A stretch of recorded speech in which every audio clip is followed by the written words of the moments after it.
देखो भाई, कल हमने अपना जो दिल्ली सल्तनत की जो पहली डायनेस्टी थी, ममलूक और स्लेव डायनेस्टी है, उसको क्लियर है, जिसमें अपना कुतुबुद्दीन ऐबक, इल्तुतमिश, रजिया सुल्तान और बलबन इम्पोर्टेंट रूलर थे।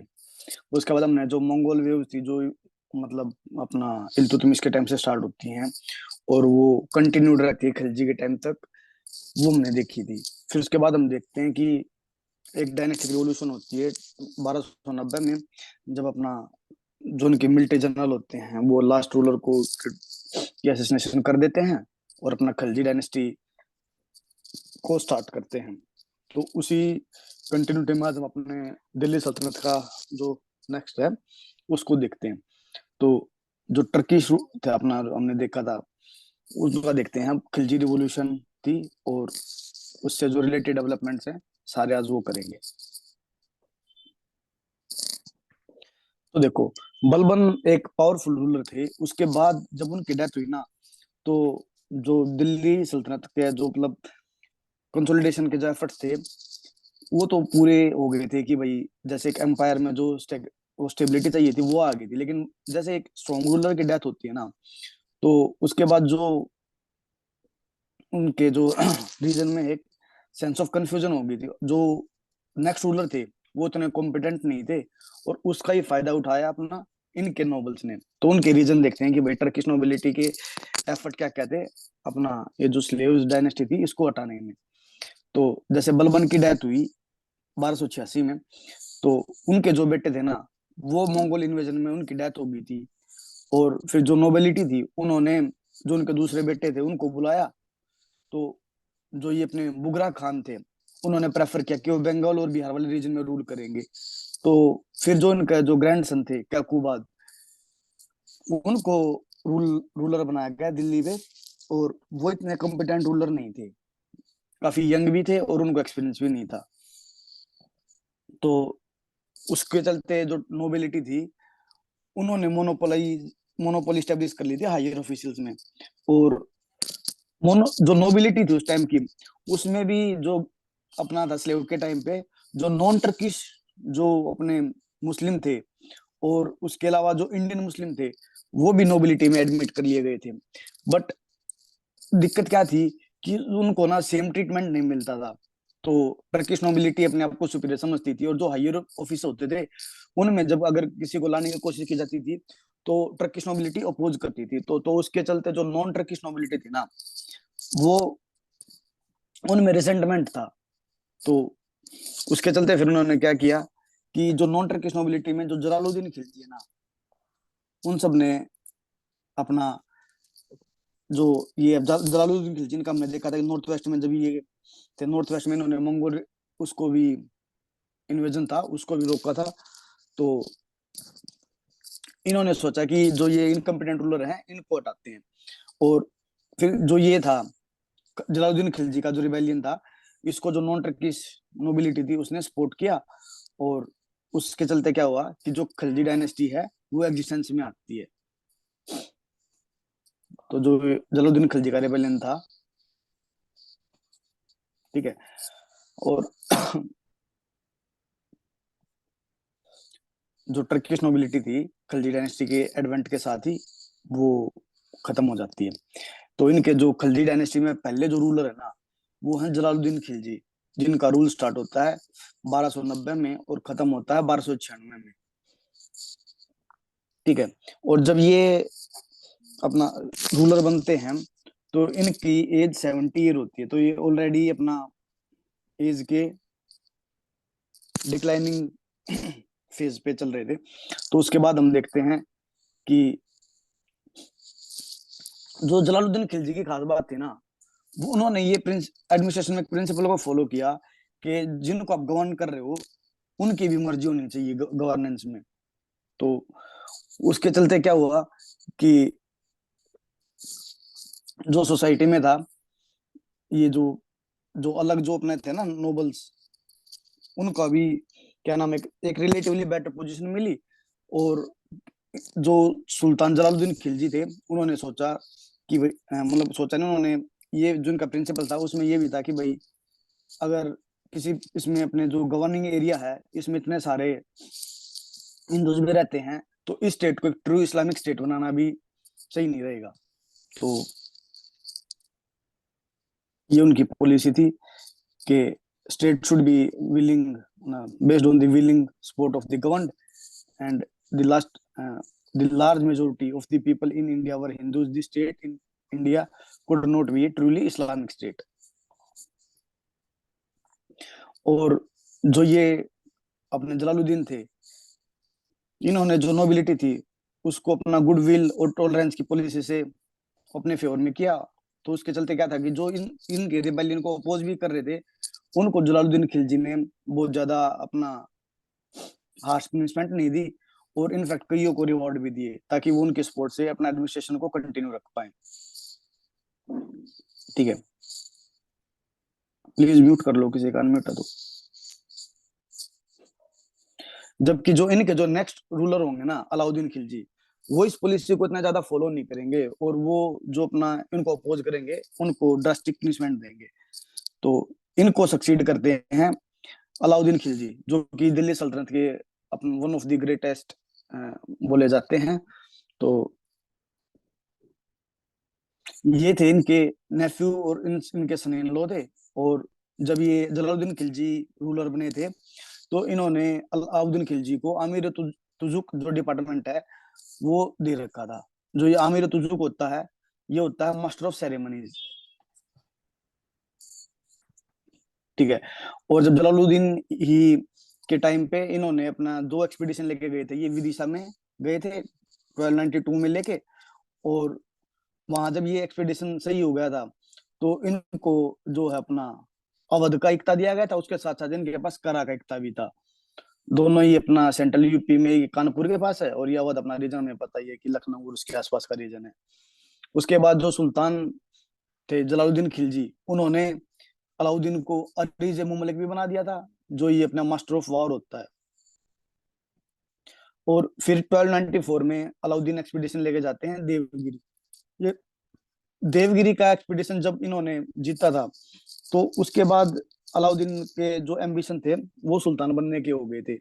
और जो ये अपना देवगिरी वाला एक्सपीडिशन था ना, इसके चलते ही क्या था कि जो अलाउद्दीन की जो मिलिट्री कैपेबिलिटी थी वो भी सामने है कि वो एक काफी अच्छा मिलिट्री कमांडर भी था, उसके साथ साथ एफिशिएंट एडमिनिस्ट्रेटर भी था।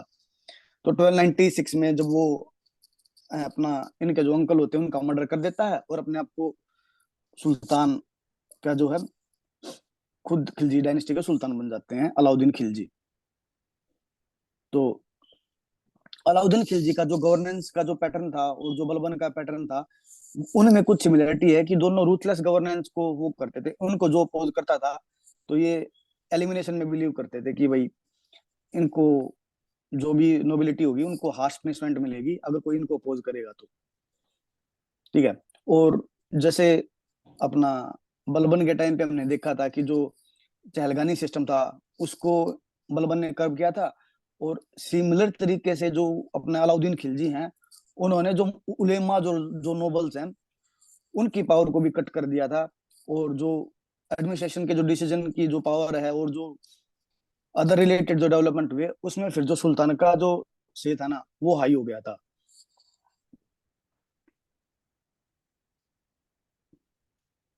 तो दोनों के टाइम पे, अलाउद्दीन खिलजी के टाइम पे भी और अलाउद्दीन खिलजी और बलबन के टाइम पे, दोनों के टाइम पे जो पावर थी वो किंग में कंसंट्रेटेड थी। और जो नोबल्स थे या फिर कोई उलेमा थे, तो वो एग्जिस्ट करते थे, मतलब असिस्ट भी करते थे, पर मतलब जो फाइनल से होता था और जो पावर की जो मोनोपोली थी ना, वो दोनों के टाइम पे सुल्तान के हाथ में थी।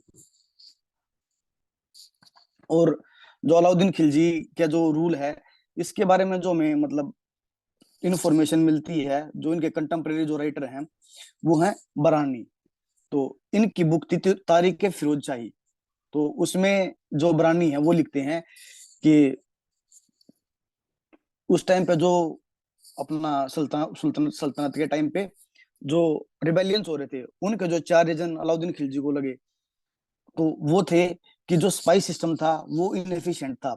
उसके अलावा जो वाइन थी, वाइन का जो यूज होता था, general practice of use of wine, वो एक रीजन बताया गया था।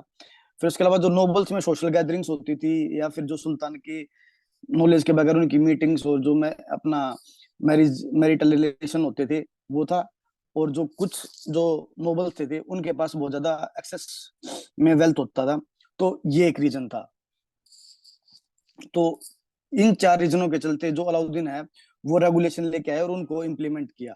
तो जो अलाउद्दीन जो अपना रेगुलेशंस लेके आए थे उनमें सबसे पहले तो क्या था कि जिसके पास एक्सेस में लैंड है ना उनको भी टैक्स पे करना है। उससे उनको ये फायदा हुआ कि जो बहुत ज्यादा वेल्थ इकट्ठा होता था ना कई लोगों में, तो वो थोड़ा सा ट्रेजरी की तरफ आने लग गया। नोबल जिनको स्टेट फ्री लैंड देता था तो वो टैक्सेबल कर दी थी अलाउद्दीन खिलजी ने। उसके बाद स्पाई सिस्टम था, उसको रीऑर्गेनाइज किया ताकि वो बेटर उसमें एफिशिएंसी के साथ काम कर सके। फिर लिकर और इंटॉक्सिकेंट को बैन कर दिया। और उसके अलावा नोबल्स को डायरेक्शन दी गई कि सुल्तान की अपना परमिशन के बगैर सोशल गैदरिंग और इंटरमैरिज नहीं हो सकती। ठीक है। उसके अलावा जो अलाउद्दीन खिलजी ने जो काम किया था, उन्होंने जो अपना स्टैंडिंग आर्मी थी उसको परमानेंट किया और उसका जो मोर रिक्रूटमेंट करके उसका स्ट्रेंथ को भी लार्ज किया था। तो इसके चलते क्या हुआ कि जो मंगोल इन्वेजन था ना उसमें अलाउद्दीन खिलजी उनको ढंग से रिपेल कर पाए थे।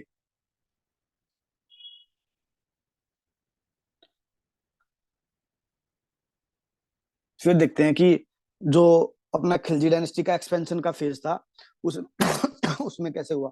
इसमें जनरली ना दो ट्रेंड देखे जाते हैं कि जो नॉर्थ का जो ट्रेंड था ना जिसमें अपना गुजरात और जो ये राजपूताना वाला किंगडम था, तो यहाँ अलाउद्दीन खिलजी ने खुद एक्सपीडिशन थे वो लेके गए थे। और जो साउथ में जो इनका जो डोमिनेशन हुआ था उसमें इनके एक मिलिट्री जनरल होते थे मलिक काफूर, उन्होंने जो साउथ का एक्सपीडिशन था उसको लीड किया था। तो वारंगल और मदुरई तक सुल्तान अलाउद्दीन खिलजी का डोमिनेशन था। तो हम देखते हैं कि एक्सपेंशन में अब हम पहले देखेंगे कि नॉर्थ इंडिया में कैसे हुआ। ठीक है। तो सबसे पहले जो अलाउद्दीन खिलजी जो कैंपेन लेके गए थे ना वो गुजरात के अगेंस्ट लेके गए थे। ठीक है। और गुजरात में एक्सपीडिशन से जब वो वापस आ रहे थे तो सफल उनका ही एक्सपीडिशन था। उसके चलते उनको जो एक रिच वार बूटी थी, रिच प्लंडर था वहां, अपना वेल्थ था काफी, उसको लेके आए। उसके अलावा जो गुजरात के जो पोर्ट थे ना वहां पे भी जो खिलजी था, खिलजी डायनेस्टी, उनका एक्सेस हो गया था। और उसके चलते क्या था कि जो अरब से जो अपना हॉर्स ट्रेड का था ना, अरेबिक अपना मिडिल ईस्ट और अरब वाले एरिया से, तो वहां से जो सुपीरियर क्वालिटी के हॉर्स का जो ट्रेड था उसमें भी जो खिलजी डायनेस्टी को मदद मिली। हमने देखा था कि जब अपना फर्स्ट बैटल ऑफ तराइन थी तो जो टर्किश कैवलरी थी वो काफी स्विफ्ट और उनके हॉर्स काफी स्टडी होते थे, तो उसके चलते उनको वार में एडवांटेज मिलती थी। तो जो ये अपने अलाउद्दीन खिलजी हैं ये अपना जो कैवलरी को इम्प्रूव करने के लिए अपना अरब ट्रेड है और उसके मतलब जो उसका ट्रेड है अरब कंट्रीज के साथ उसको प्रमोट करते हैं। और उसके अलावा जब हम आगे पढ़ेंगे कि जो इनके मार्केट रिफॉर्म होंगे तो ये हॉर्सेज का प्राइस भी फिक्स करेंगे। तो इनको गुजरात एक्सप्रेशन से ये दो फायदे हुए थे। तो इनको वेल्थ मिला था जो इनको सुल्तान बनने में मदद की थी, और उसके अलावा जो हॉर्सेज है उनके लिए भी हो गए थे। और इनके जो दो बड़ी एबल्ड कमांडर थे उनमें से एक उलूग खान थे और एक नुसरत खान थे जो गुजरात एक्सपीडिशन में इनके साथ गए थे। तो जब अलाउद्दीन गुजरात पहुंचते हैं तो रायकरण जो गुजरात के रूलर होते हैं वो वहां से भाग जाते हैं। और जो अलाउद्दीन की आर्मी है वहां अपना कंट्रोल एरिया उनका होता है और वहां वो अपना बढ़िया लूटपाट करते हैं। जो सोमनाथ के जो टेम्पल का जो वेल्थ था वो भी खिलजी ने भी कैप्चर किया था। फिर वो मलिक काफूर हैं जो इनके दूसरा अनदर इंपॉर्टेंट मिलिट्री जनरल थे, वो अपना साउथ में एक्सपीडिशन लेके गए थे। और जो अपना गुजरात एक्सपीडिशन के बाद था गुजरात दिल्ली सल्तनत का पार्ट बन गया था।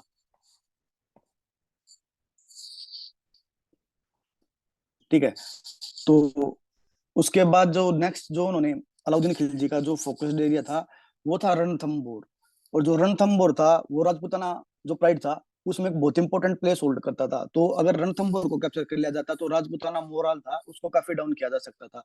तो नेक्स्ट उन्होंने टारगेट किया रणथंभौर को कैप्चर करने का अलाउद्दीन ने। ठीक है। तो उनको रीजन मिला, जो रणथंभौर के जो रूलर थे ना, राणा हमीर देव, उन्होंने जो मंगोल सोल्जर थे उनको शेल्टर दे दी थी। तो उसके चलते अपना अलाउद्दीन ने जो रणथंभौर था उस पे एक्सपीडिशन लॉन्च किया, और काफी इंटेंस एक्सपीडिशन था। और इस एक्सपीडिशन में जो उनके मिलिट्री जनरल है, जो पहले गुजरात में उनका साथ भी गए थे, नुसरत खान, उनकी डेथ भी हो गई थी। बट इवेंचुअली जो रणथंभौर था वो 1301 में अलाउद्दीन के कंट्रोल्ड एरिया में आ गया था। तो रणथंभौर को भी फिर अपना जो ये खिलजी की सोवरेंटी और उसको एक्सेप्ट कर लिया था। फिर जो नेक्स्ट जो अलाउद्दीन खिलजी ने टारगेट किया वो था 1303 में चित्तौड़ वाला एरिया, जिसमें अपना जो राजा रतन सिंह थे वो उसको सबड्यू किया, और उसको भी अपना जो खिलजी एम्पायर है उसमें जो उनका मर्ज करने का एफर्ट था उसमें वो काफी हद तक सफल हो गए थे। और इसमें जो अपना अलाउद्दीन खिलजी का जो चित्तौड़ एक्सपीडिशन है, इसमें एक रीजन वो राणा रतन सिंह की वाइफ है जो रानी पद्मिनी या पद्मावत, तो कई स्कॉलर उसको भी एक रीजन मानते हैं। लेकिन जो जो डिफरेंट स्कूल ऑफ थॉट है वो ये भी कहते हैं कि जो मलिक मोहम्मद जायसी की जो बुक आई थी, जो कि इस डायनेस्टी के लगभग 200 साल के बाद आती है, तो उसमें फर्स्ट टाइम मेंशन होता है पद्मावत के बारे में। तो इसमें कोई यूनानिमिटी से ये नहीं कहा जा सकता कि भाई ये एक रीजन था या नहीं था, लेकिन कुछ स्कॉलर इस चीज को मानते हैं कि जो पद्मावत है वो भी एक रीजन था। तो अपना मलिक मोहम्मद जायसी थे, उन्होंने बुक लिखी थी पद्मावत। ठीक है। और जो अनदर जो स्कॉलर हैं इनके टाइम के, अमीर खुसरो, वो अपना बताते हैं कि उस टाइम पे अपना सुल्तान ने अपना जो सिविलियन पॉपुलेशन थी उनके भी मैसेकर था उस टाइम पे, वो भी किया था। ठीक है। और जो जौहर का मेंशन भी कर रखा था कि जो राजपूत वुमेन जो करते थे कि वॉर के बाद जब ये अपना सिविलियन कैजुअलिटीज और जो किंग मर जाता था तो जो रानी और जो अदर जो डिपेंडेंट होते थे वो जौहर कर लेते थे। तो अमीर खुसरो ने जौहर का भी मेंशन किया है। ठीक है। तो उसके बाद जो अपना जो चित्तौड़ वाला एरिया था कुछ टाइम के लिए राणा रतन सिंह ने रूल किया, लेकिन उसके बाद जो अलाउद्दीन के जो बेटे थे खिजर खान उनको दे दिया था, और चित्तौड़ का नाम करके खिजराबाद कर दिया गया था।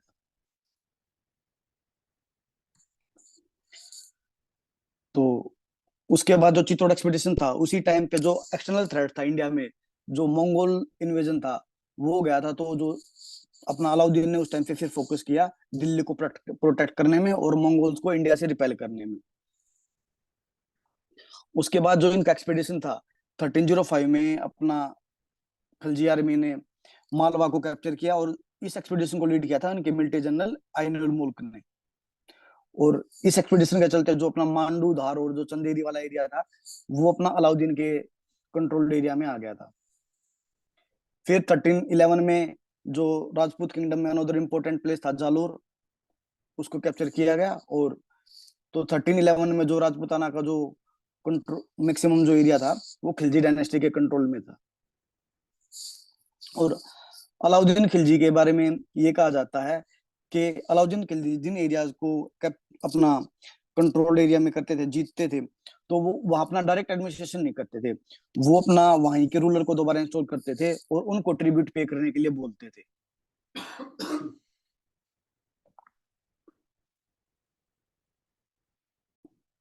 ठीक है। और जो उनकी आर्मी जो गैरिसन होती थी उनको उन एरियाज में स्टेब्लिश कर देते थे। तो ऐसे जो अपनी मुस्लिम गैरिसन थी वो इंपॉर्टेंट जो टाउन है जैसे अजमेर, नागौर, वहां पे उन्होंने अपना डिप्लॉय कर रखी थी। तो ये था अपना नॉर्थ में जो अपना अलाउद्दीन खिलजी ने पहले अपना उन्होंने गुजरात को कंट्रोल किया, राणा रायकरण और जो सोमनाथ वाली रेड थी। उसके बाद चित्तौड़गढ़, चित्तौड़, सबसे पहले रणथंभौर, फिर चित्तौड़, और फिर जो जालोर वाला एरिया था। तो ये कंट्रोल्ड एरिया था नॉर्थ में जब अपना अलाउद्दीन खिलजी होते हैं। फिर जो इनका साउथ का एक्सपीडिशन है उसको लीड करते हैं मलिक काफूर। और जो मलिक काफूर थे वो उनके काफी ट्रस्टेड अलाई थे, और सुल्तान ने उनको अपना नायब भी बना रखा था। तो सबसे पहले जो अपना साउथ की तरफ जाते हैं तो जो फर्स्ट टारगेट था इनका गुजरात में था रायकरण। जो रायकरण होते हैं, जब मलिक काफूर का एक्सपीडिशन उधर जाता है तो वो उस एरिया को छोड़ के चले जाते हैं। और बाद में रायचंद जो अपना सेकंड जो एक्सपीडिशन था वो था राय रामचंद्र के अगेंस्ट, जो देवगिरी के थे। तो देवगिरी ने का जो रीजन था, जब पहले इनको कंट्रोल किया गया था, जब अलाउद्दीन जलालुद्दीन के टाइम पे एक्सपीडिशन यहाँ लेके गए थे, तो इन्होंने ट्रिब्यूट पे करने के लिए जो एग्रीमेंट कर रखे थे ये उनको फॉलो नहीं कर रहे थे। तो राय रामचंद्र को पकड़ा और उनको अलाउद्दीन के कोर्ट में पेश किया गया। तो वहां जो अपना राय रामचंद्र थे, उनको उनके साथ ट्रीटमेंट अच्छे से हुआ और उनको इनफैक्ट गिफ्ट भी दिए गए और टाइटल दिया गया राय रैया का।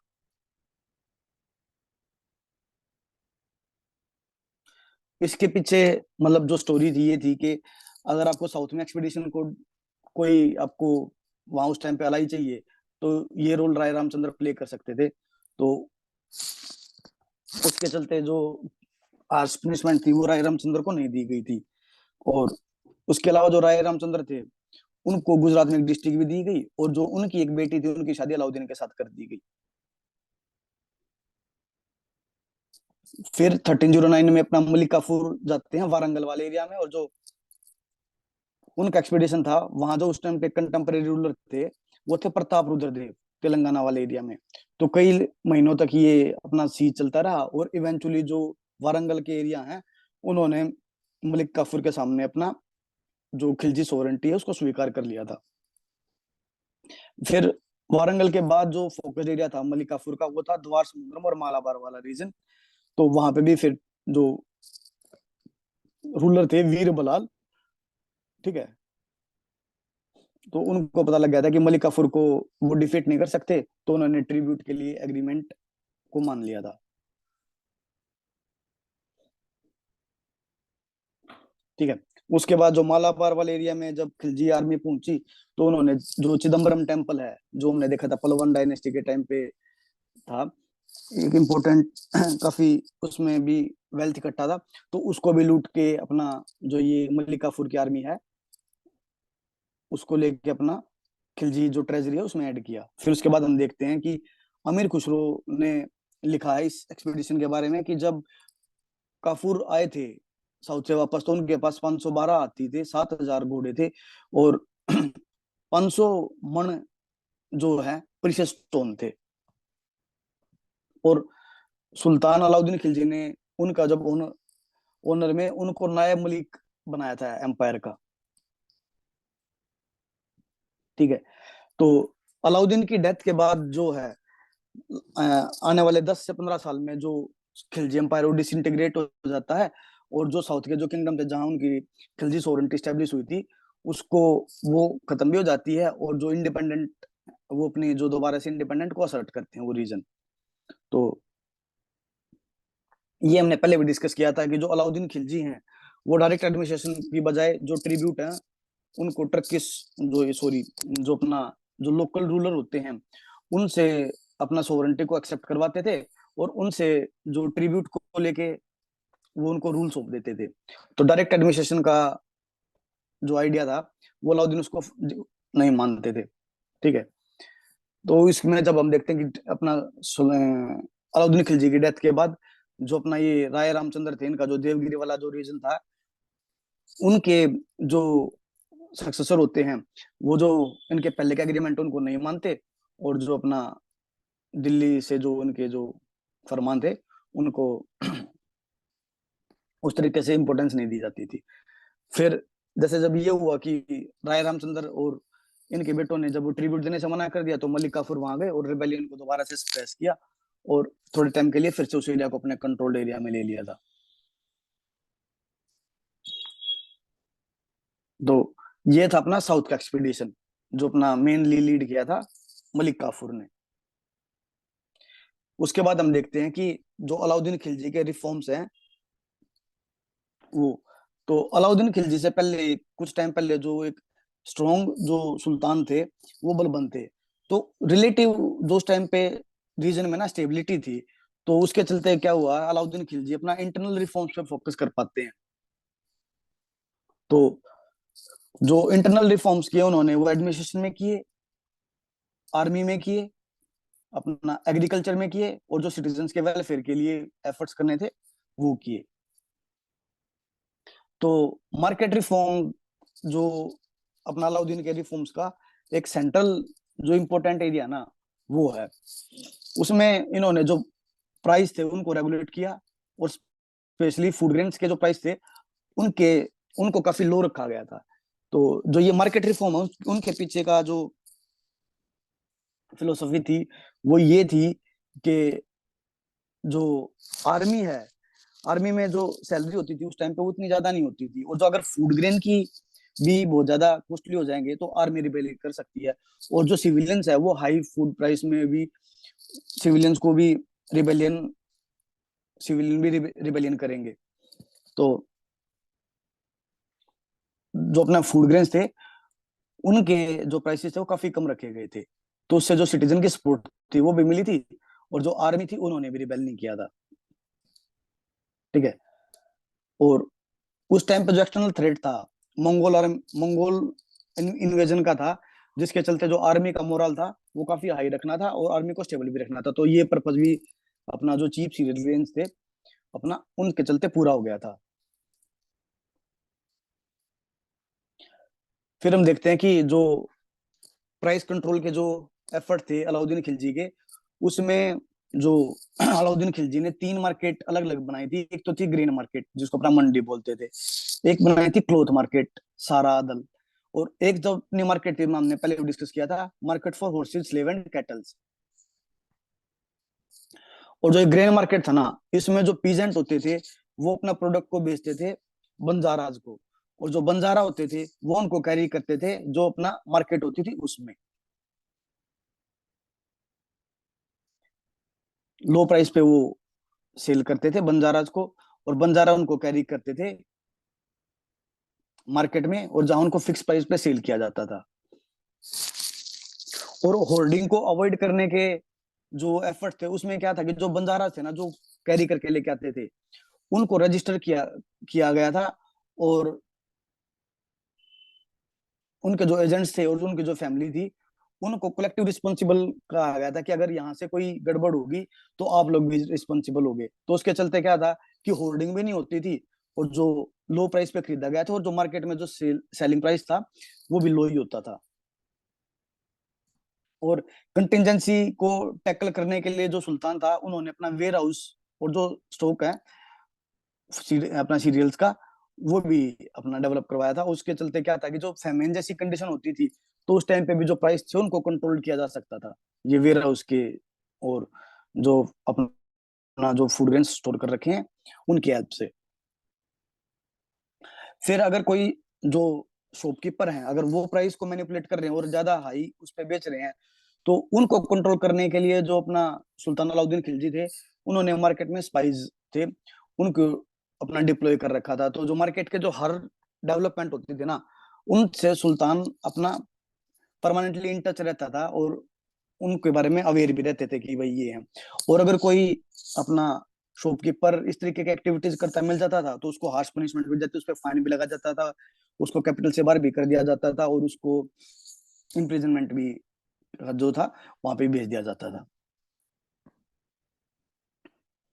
तो बरान इस चीज के बारे में लिखते हैं कि प्राइस को इंक्रीज करना एक दाम से भी पॉसिबल नहीं था, और चाहे उस टाइम पे फेमाइन नहीं क्यों ना हो जो प्राइस सुल्तान ने फिक्स करवा रखे हैं वही रहते थे। और इस इम्प्लीमेंटेशन को इसके इम्प्लीमेंटेशन के लिए सुल्तान ने जो एक सुपरिटेंडेंट था मार्केट पे उसको अपॉइंट कर रखा था जो उसको हम बोलते थे शानाए मंडी। उसके अलावा उसको असिस्ट करते थे इंटेलिजेंस ऑफिसर जो अपना डेली रिपोर्ट देते थे मार्केट की। ठीक है। तो जो इंटेलिजेंस ऑफिसर होते थे उनमें अपना एक होता था बरीद जो इंटेलिजेंस ऑफिसर होता था, और जो सीक्रेट स्पाइज होते थे उनको बोलते थे मुनियान्स।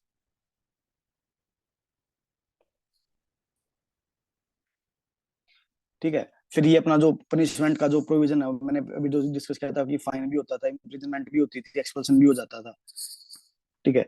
उसके अलावा जो दूसरी मार्केट थी अपना जो ओवरसीज के जो प्राइस थे उनको भी कंट्रोल कर रखा था, और जो क्वालिटी इंश्योर करने के लिए जो दाग और जो अपना था ना दाग सिस्टम, उसको यूज किया जाता था कि ताकि जो इनफीरियर क्वालिटी के जो हॉर्सेज हैं वो नोबल्स ना खरीदें, और जो सुल्तान की कैवलरी है उसमें जो हॉर्सेज हो वो गुड क्वालिटी के हों। और जो हॉर्स परचेज के लिए था, जो डीलर्स और जो ब्रोकर्स होते थे दिल्ली मार्केट में, उनसे हॉर्स खरीदने पे जो सुल्तान ने बैन लगा रखा था। तो जो हॉर्स मार्केट स्टेब्लिश करी गई थी वहीं से हॉर्स खरीदे जाते थे। और ये कुछ जो हॉर्स की मंडी में जो इनकी इंप्रूवमेंट हुई थी वो गुजरात कॉन्क्वेस्ट से, जो हमने पहले डिस्कस किया था कि वो जो हॉर्स ट्रेड वाला जो आर्गुमेंट था, उसके चलते भी जो हॉर्सेस के प्राइसेस थे और जो वो था वो फिक्स हो गया था।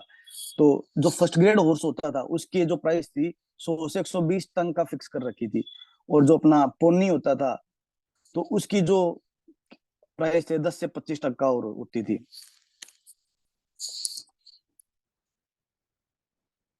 ठीक है। उसके अलावा जो प्राइसेस थे अपने कैटल के और स्लेव के वो भी फिक्स कर रखे थे। फिर जो अपना इंपॉर्टेंट जो एक अलग मार्केट थी वो थी क्लॉथ मार्केट। तो जो क्लॉथ मार्केट में जो था, मुल्तानी ट्रेडर्स होते थे, उनको काफी पैसा दिया गया कि आप जो फाइन क्वालिटी के जो टेक्सटाइल हैं उसको दिल्ली मार्केट में लेके आओ। और जो प्राइस था वो फिक्स कर रखा था। तो उसके चलते क्या हुआ कि जो दिल्ली की जो मार्केट थी टेक्सटाइल मार्केट, वो उस टाइम की सबसे बड़ी टेक्सटाइल मार्केट इमर्ज होके आई। और जो अक्रॉस इंडिया से जो मर्चेंट्स आते थे वो फिक्स प्राइस पे यहाँ से परचेज करते थे और अपने एरियाज में जाके चाहे वो हाई प्राइसेस पे बेचे या जैसे भी वो बेचे। तो इस तरीके से एक इकोसिस्टम, मार्केट इकोसिस्टम चालू हो गया था टेक्सटाइल की फील्ड में।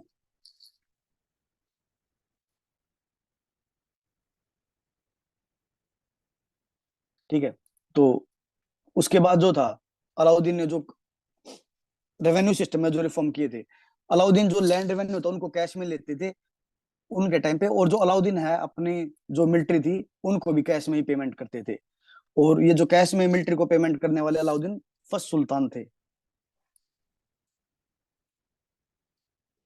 तो जो उस टाइम पे कैवलरी मैन जो सवार होता था उसको 238 ईयरली जो था टांकाज वो मिलते थे। कंपेरेटिवली उस टाइम पे लो था, लेकिन जो इनके जो एफर्ट्स थे अपना प्राइस को कंट्रोल करने के और जो डेली नेसेसिटीज की जो चीजें थी वो उनको एक बहुत मिनिमम प्राइस पे मिल जाती थी। तो उसके चलते जो ये थे इन्होंने कभी रिबेल नहीं किया। ठीक है। जो अपने जियाउद्दीन बर्नी है, ये एक आर्गुमेंट लिखते हैं अपनी उसमें कि जो ये मार्केट रिफॉर्म और जो प्राइस जो कम रखने का जो सुल्तान का जो डिसीजन था, वो उनके पीछे जो हिंदू मर्चेंट्स थे उनको अपना पनिश करने का भी एक उनका एजेंडा बताते हैं।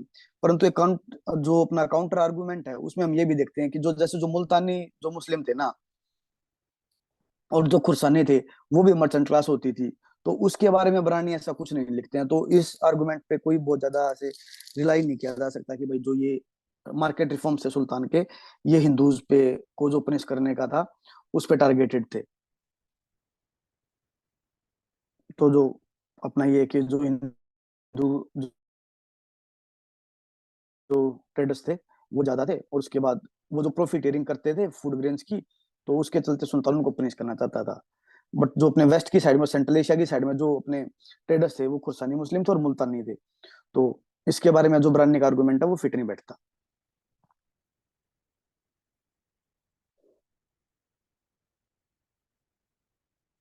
तो जो ये मार्केट रिफॉर्म्स थे, इरिस्पेक्टिव ऑफ ऑल आर्गुमेंट, जो सिटीजन थे या आर्मी थे, सबको जो चीप फूड प्राइस थे उनसे सबको फायदा हुआ था।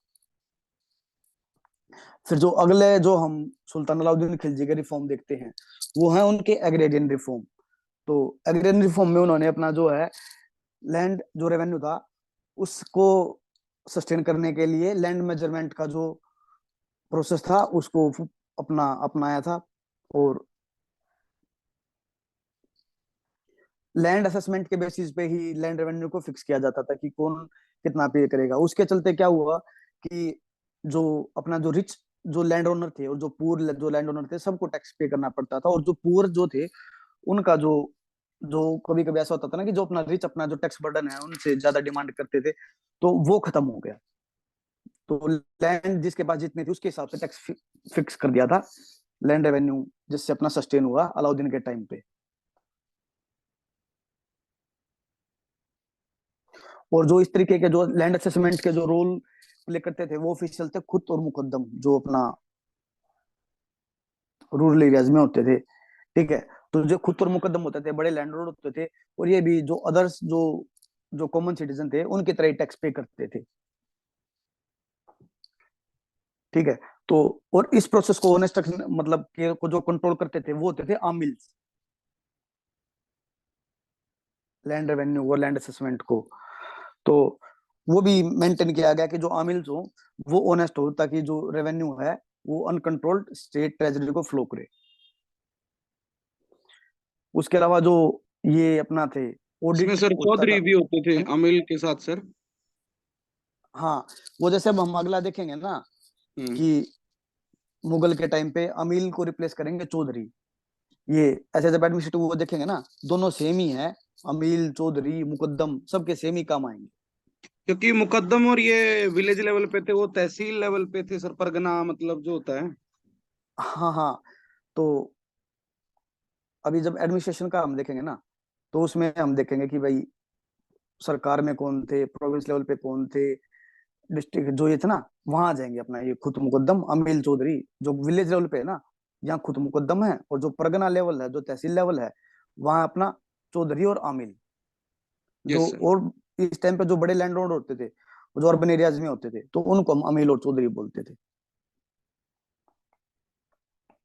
ठीक है, तो ये सारे के सारे ऑफिशियल्स हैं, ये लैंड रेवेन्यू से रिलेटेड है, बस इनका एरिया है वो अलग अलग है।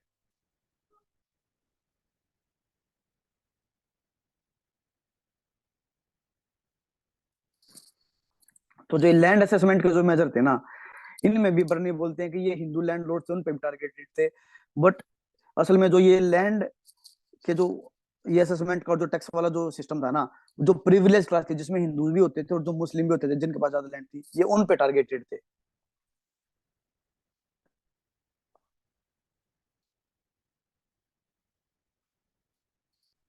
सर हाँ अ, जी। लेकिन ऐसा कहा जाता है कि अलाउद्दीन खिलजी ही वो ऐसे रूलर थे जिन्होंने सेपरेट किया था रिलीजन को पॉलिटिक्स से। वो जो आप है ना, उसमें ये है कि जो उलेमाज और जो ये है ना, उनके जो ओपिनियन होते थे, उनको वो सीरियसली नहीं लेते थे। ये जो आर्गुमेंट है ना, ये उस कंटेक्स्ट में है कि जो एडमिनिस्ट्रेशन में जो रिलीजन का जो इन्फ्लुएंस है उसका नहीं है, लेकिन जो अब आपके जो सिटीजन है उसमें हिंदू भी है मुस्लिम भी है, तो आपको टैक्सेशन के पर्पज से तो आपको देखना पड़ेगा ना, और जो रेवेन्यू के चलते तो वो जो ओके सर। फिलोसफी है वो एडमिनिस्ट्रेशन के हिसाब से है कि जो रिलीजन का जो इन्फ्लुएंस था सिटीजन जो अपना अलाउद्दीन के डिसीजन मेकिंग उनमें। मतलब लेकिन कहीं इतना मतलब वो हार्श नहीं लिखा है कि वो नहीं नहीं, अगेंस्ट उतना हिंदू थे ज्यादा या नहीं था, ऐसा। बिल्कुल जो आप बोल रहे हो कुछ इतना ज्यादा हार्श नहीं था। पर जैसे बलबन के तरीके से देखते थे ना, उन्होंने भी किंगशिप में के जो रूल थे, और ये था जो अलाउद्दीन था, इन्होंने उलेमाज पे काम किया था, क्योंकि जो फ्री हैंड था एडमिनिस्ट्रेशन में, सुल्तान था कि उनका खुद का और जो डिसीजन है वो किसी से इन्फ्लुएंस ना हो। फिर जैसे हम देखेंगे ना फिरोज शाह तुगलक, तो उसके टाइम पे जो पुलिस ऑफ अपीजमेंट होगी, उसमें अपना फिर से उलेमाज और जो ये है अपना जो नोबल्स हैं उनकी पावर को फिर से बढ़ावा दिया जाएगा, जो इस टाइम पे स्प्रेस्ड है। Yes sir, yes. ठीक है, तो जो अलाउद्दीन के जो एग्रेरियन जो पॉलिसी थी वो हार्श थी, बट वो पर इतनी हार्श भी नहीं थी कि जिसके चलते उनके एम्पायर में रिबेलियन हो।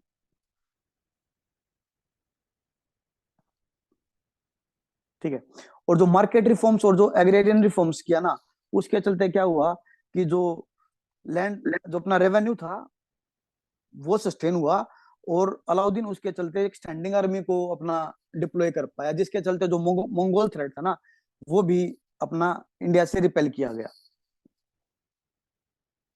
जो होर्सेस के रिफॉर्म थे, तो उससे जो अपना कैवलरी थी अलाउद्दीन की वो काफी एफिशिएंट थी, और जो मंगोल इन्वेजन था अपना, उसको इंडिया से रिपेल किया था।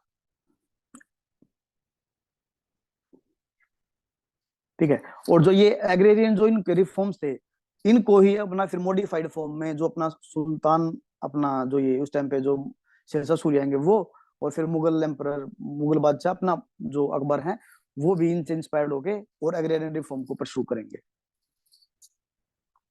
तो ये थी खिलजी डायनेस्टी, जो अपना डायनेस्टिक रिवॉल्यूशन हमने पढ़ा था। उसके बाद जो अलाउद्दीन खिलजी और जलालुद्दीन खिलजी थे, उनके एफर्ट एक बार क्विक रिवीजन में इनको देख लेते हैं हमने अभी जो देखा।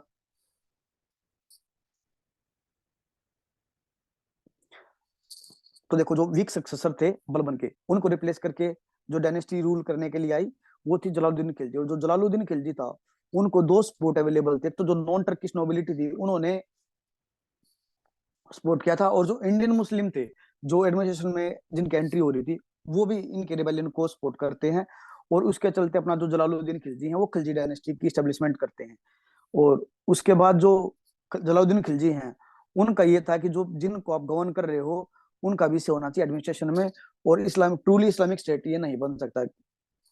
उसके बाद जो इनको सक्सीड करते हैं इनके सन इन लॉ और नेफ्यू अपना अलाउद्दीन खिलजी करते हैं, जो शुरुआत में अमीर तुजुक होते हैं, बाद में इनको अपना करा का और अवध का एक ताबी मिलता है, और फिर ये आरजे ममालिक भी बनाते हैं।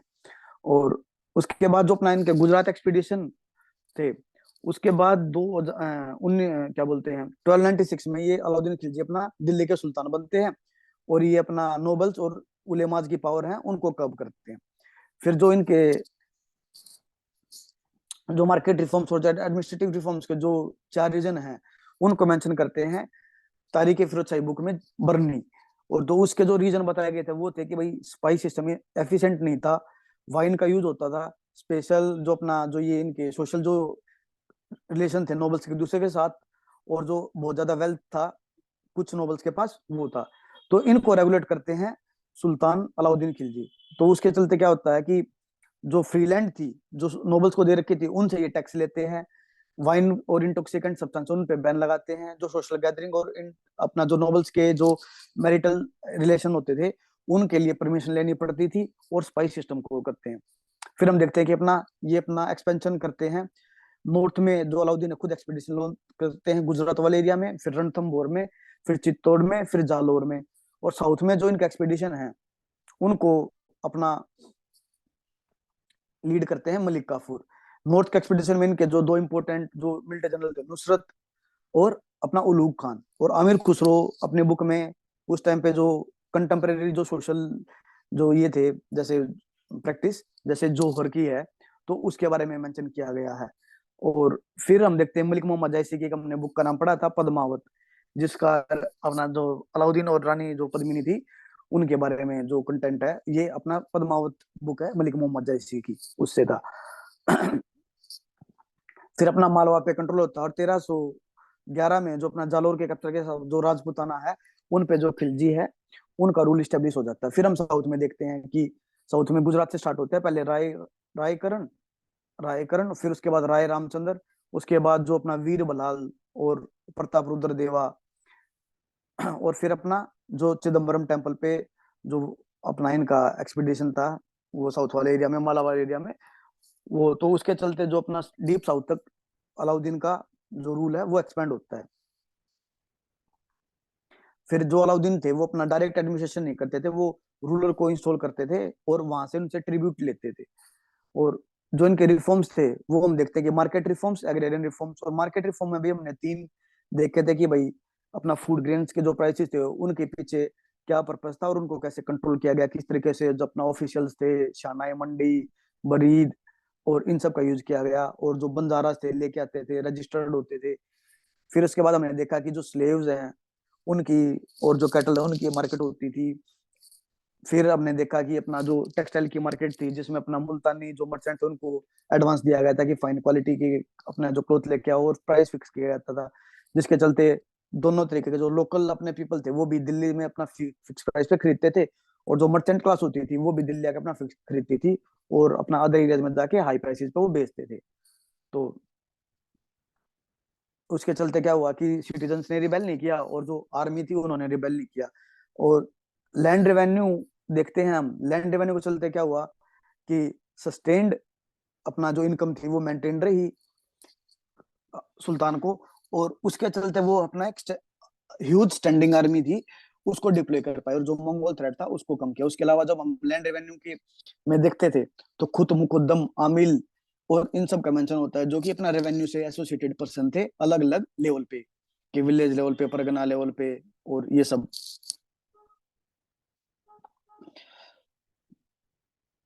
फिर अब अगली डायनेस्टी आती है तुगलक डायनेस्टी।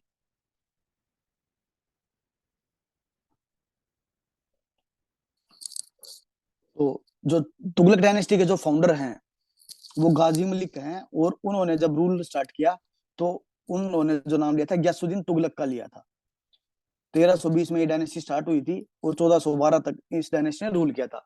ये डायनेस्टी है जिसने सबसे लंबे समय तक दिल्ली सल्तनत में रूल किया था, और जो खलजी थे उन्होंने सबसे कम समय तक किया था। सर, हाँ जी। जैसे मतलब ये जो टाइम पीरियड होता है किसी भी डायनेस्टी का, जैसे अलग हम्म अलग बुक पढ़ो ना तो 2-3 साल हम्म। का ऊपर नीचे होता है इनका। वो देखो हमने एंशिएंट के टाइम पे भी किया था। ये जो है ना हम्म। इंटरप्रिटेशन पे बेस्ड होता है कि भाई जैसे मान लो कि बरानी की कोई बुक है, उसमें कोई लास्ट इवेंट देखा कि तुगलक का ये मेंशन है, और किसी और बुक में भी सिमिलर मिल गया, तो उसके बेसिस पे स्कॉलर डिसाइड कर लेते हैं कि लगभग ऐसा होता है। तो कई जगह ये डिपेंड करता है कि किस सोर्स से ले रखा है। तो 1-2 साल का कुछ इतना ज्यादा फर्क पड़ता है नहीं। आपको एक रफ आइडिया होना चाहिए कि भाई इस टाइम से इस टाइम तक होता था।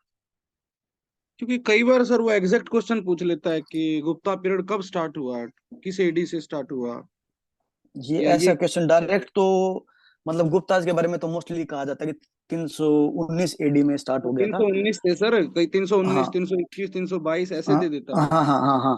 मतलब मेरे को रिकॉल नहीं हो पा रहा है, तो आप मेरे को क्वेश्चन दिखाना। जनरली क्या होता है कि जो ऑप्शंस होते हैं ना उसमें आप इंटरप्रेट कर पाते हो कि भाई हाँ 319 है, 420 है, इस तरीके से हो जाता है।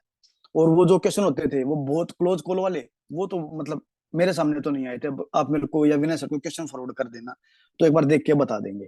वरना जो अभी तक हमने भी जो पेपर दिए है ना, से एक रफ एस्टिमेट रखते थे कि इस टाइम से इस टाइम तक ये था, इस टाइम से, तो उसके बेसिस पे क्वेश्चन ठीक हो जाते हैं। Okay sir. अगर आपको कोई पर्टिकुलर किसी क्वेश्चन में देख के ये लगा हो कि भाई इसमें ऐसा है, तो प्लीज आप उसको जरूर शेयर करो, ताकि अगली क्लास में बच्चों के साथ भी वो क्वेश्चन डिस्कस किया यस सर। जाए। तो अगली जो डायनेस्टी आती है वो आती है तुगलक डायनेस्टी, जिनके जो फाउंडर हैं गाजी मलिक हैं, और जो जो जिस नाम से रूल करते हैं वो है गयासुद्दीन तुगलक। फिर जो ये अपने गयासुद्दीन तुगलक थे, ये अलाउद्दीन के टाइम पे भी नोबिलिटी में इंपोर्टेंट पोजीशन पे थे, और इवेंचुअली ये अपना इस डायनेस्टी को फाउंड भी करते हैं। ठीक है। तो सिमिलरली जैसे अलाउद्दीन ने कंसोलिडेट किया था, जो तुगलक है उनके टाइम पे टेरिटरी का एक्सपेंशन भी होगा और कंसोलिडेशन भी होगा, और कुछ जो नए एरियाज थे वो डायरेक्ट कंट्रोल में आएंगे सल्तनत के। तो फर्स्ट रूलर हैं इस डायनेस्टी के गयासुद्दीन तुगलक। इनका रूल स्टार्ट होता है 1320 में और एंड होता है अपना 1325 में। और ये जो थे अपना फर्स्ट सुल्तान थे जिन्होंने गाजी का टाइटल लिया था।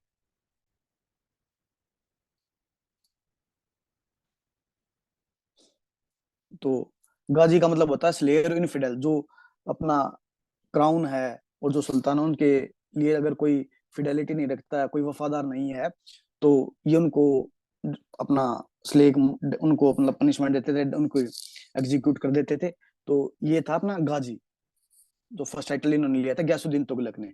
और जो तुगलक डायनेस्टी है, इनमें जो तीनों रूलर है ना वो इरिगेशन पे काफी एम्फेसिस देंगे। तो सबसे पहले जो इरिगेशन का वर्क है ना वो गयासुद्दीन तुगलक के टाइम पे स्टार्ट होता है। और इन्होंने एक फोर्ट बनवाया था तुगलकाबाद में, दिल्ली के पास। ये उसके तुगलकाबाद फोर्ट के रेमिनेंट है। फिर इनके बेटे थे जोना खान, जिनको हम मोहम्मद बिन तुगलक, जो उनका जब रूल स्टार्ट होगा तो मोहम्मद बिन तुगलक के नाम से पढ़ेंगे। तो इन्होंने जो वारंगल और जो काकतियाज में जो हमने देखा था ना वीर बलाल और प्रताप रुद्र देवा, हमने अभी अलाउद्दीन के टाइम पे पढ़ा है। तो उन वो जो इनके अथॉरिटी को डिक्लाइन करते हैं, तो जोना खान साउथ में जाते हैं और अपना जो क्राउन की जो अथॉरिटी है उसको रीस्टेब्लिश करते हैं। और जो गैसुद्दीन तुगलक है ना उनके कंटेम्प्रेरी सूफी सेंट है अपना शेख निजामुद्दीन ओलिया। ठीक है। ये मतलब जो सुल्तान अपना ये है गयासुद्दीन तुगलक, इनकी डेथ को लेके भी स्कॉलर्स के अलग अलग व्यू। कोई बोलता है कि वुडन स्ट्रक्चर कोलैप्स हो गया था तो ये उसके नीचे दब के मर गए थे, और कोई बोलता है कि जो प्रिंस जोना खान थे उन्होंने ही ट्रेचरी करके अपने जो अपने इनके जो पिताजी थे उनको मार दिया था। ये टॉम्ब ऑफ गयासुद्दीन तुगलक। उसके बाद हम देखते हैं जो इंपोर्टेंट रूलर हैं वो हैं मोहम्मद बिन तुगलक, जो अपना जोना खान थे। इनका रूल स्टार्ट होता है 1325 में और एंड होता है 1351 में। तो इनके टाइम पे हम देखते हैं जो डेक्कन में और साउथ में जो एक्सपेंशन हुआ था वो। तो अलाउद्दीन खिलजी की डेथ के बाद हमने देखा था कि जो साउथ के जो कॉन्कर्ड टेरिटरी थी वो ट्रिब्यूट पे करना बंद कर देते हैं। तो अपना सुल्तान मोहम्मद बिन तुगलक है वो एक्सपीडिशन लॉन्च करते हैं फिर से साउथ में। तो जो राय रुद्रदेव है उनको हराते हैं, और जो उनका जो वारंगल वाला एरिया था उसको डायरेक्ट कंट्रोल में लेते हैं। खिलजी में और जो तुगलक में जो मेन डिफरेंस ये था ना, वो जो तुगलक जो कॉन्कर करते थे टेरिटरी उसको अपना डायरेक्ट एडमिनिस्ट्रेशन में लेते थे, और जबकि जो खिलजी थे अलाउद्दीन खिलजी वो डायरेक्ट एडमिनिस्ट्रेशन की बजाय ट्रिब्यूट रूलर को इंस्टॉल करते थे, और उनसे के बोलते थे कि इतना ट्रिब्यूट आप हमें पे करते रहोगे। वो उस चीज में बिलीव करते थे। जबकि ये अपना जहां जाएंगे उस टेरिटरी को अपने अंदर ही अपना सल्तनत जो दिल्ली जो अपना मुगल, सॉरी ये जो क्या बोलते हैं, सल्तनत की जो टेरिटरी है सुल्तान की, उसमें ऐड कर लेते थे। तो उसके बाद है जब इन्होंने अपना वारंगल वाले एरिया को कंट्रोल किया, तो जो तेलंगाना वाला जो रीजन था वह उसको ये अलग अलग अपना एडमिनिस्ट्रेटिव यूनिट में डिवाइड करते हैं और सल्तनत का पार्ट बनाते हैं। फिर हम देखते हैं कि जो मदुरई था 1324 में ये है कि उसको भी ये दिल्ली सल्तनत में अपना इनकॉर्पोरेट कर लेते हैं। और 1328 में जो कंपिली रीजन था वो इनका पार्ट बन जाता है, जिसको बताते हैं कि जो उस एरिया की लास्ट हिंदू प्रिंसिपालिटी थी वो।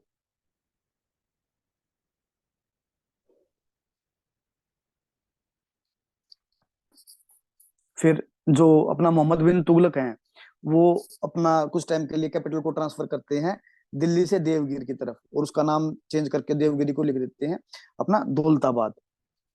उनका जो जो रीजन था कि इससे वो अपना नॉर्थ और साउथ दोनों को कंट्रोल करना चाहते थे। जो अपना दौलताबाद की लोकेशन थी अपना सेंटर में थी इनके एम्पायर के, तो उनको लगता था कि इस एरिया से नॉर्थ को भी कंट्रोल कर लेंगे और साउथ को भी कंट्रोल कर लेंगे। तो उसके चलते जो अपना नोबल और रिलीजियस मैन थे जो, और उनके उनके जो क्राफ्ट्समैन थे, उनको ये लेके अपना दिल्ली की तरफ से अपना दौलताबाद चले गए थे जो उनकी सेकंड कैपिटल बनी थी। लेकिन ये इनका जो एक्सपीडिशन है ये फेल हो गया था, इसके बारे में हम अभी आगे पढ़ेंगे। फिर हम देखते हैं कि ईस्ट में जो मोहम्मद बिन तुगलक थे उन्होंने उड़ीसा वाले एरिया में अपना एक्सपीडिशन लेके गए और फिर बंगाल में लेके गए और इन एरियाज को अपना सबड्यू किया और क्या बोलते हैं इनकी टेरिटरी में इनकॉर्पोरेट कर लिया था। तो जो ये बंगाल वाला जो रीजन था हमने पढ़ा था पिछले क्लास में कि जो बलबन की डेथ के बाद जो ये था इनके जो वो बेटे थे, वो जो बुर्गा खान इस एरिया में रूल करते थे और वो इनकम्पिटेंट रूलर थे, तो उनकी डेथ के बाद जो ये रीजन था ये वर्चुअली ऑटोनोमस था। तो इस पे भी अपना तुगलक है वो कंट्रोल करते हैं। ठीक है। तो जो बंगाल की जो नोबिलिटी थी उनमें डिस्कंटेंट था और वो तुगलक खान को अपना बुलाते हैं और ये फिर अपना तुगलक टेरिटरी में उसको इंक्लूड कर लेते हैं।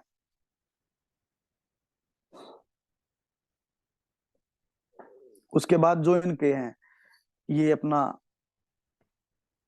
जो टेरिटोरियल कॉन्क्वेस्ट है इस एरिया को छोड़ के ये अपना तुगलक जो डायनेस्टी थी उनके टाइम पे इनका जो कंट्रोल्ड एरिया है वो।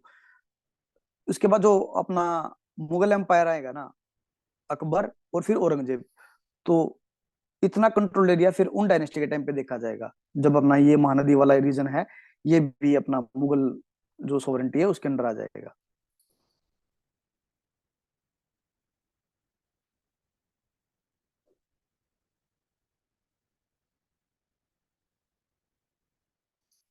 अब देखते हैं जो इनका अपना नॉर्थ वेस्ट की तरफ जो एक्सपीडिशन था उसमें क्या क्या हुआ था। तो नॉर्थ वेस्ट में हमें पता कि एक परमानेंट जो पिछली लगभग 110 साल से मंगोल थ्रेट परमानेंट था, और उसके चलते क्या था कि जो इनके मुगल जो सोल्टर थे तरमा शिरीन खान, वो हुआ था 1320 इनके जो जब इनका रूल स्टार्ट होता है जस्ट उसी के टाइम पे 1326 से 1327 में। और जो मोहम्मद बिन तुगलक थे ना उन्होंने नॉर्थ वेस्ट फ्रंटियर पे ध्यान दिया, और जो लाहौर और जो कलानौर वाला एरिया था ना, लाहौर कलानौर और जो पेशावर वाला एरिया था उसको कॉन्कर भी किया और वहां नया एडमिनिस्ट्रेटिव कंट्रोल था वो स्टेब्लिश किया। उसके चलते जो था कि रिलेटिवली थोड़े से सेफ हो गए थे मंगोल इन्वेजन के अगेंस्ट तुगलक के टाइम पे भी। और फिर जो कुर्चिल एक्सपीडिशन था, वो था अपना इनका हिमाचल वाले एरिया में, जो कि अपना फेल्ड हो गया था। इसके बारे में बताते हैं, कुर्चिल एक्सपीडिशन में लगभग 10,000 लोग गए थे और 10 वापस आए थे। और इन्होंने कंधार को भी इंक्लूड करने की सोची थी, उनका ये प्लान भी ठीक नहीं हो गया था।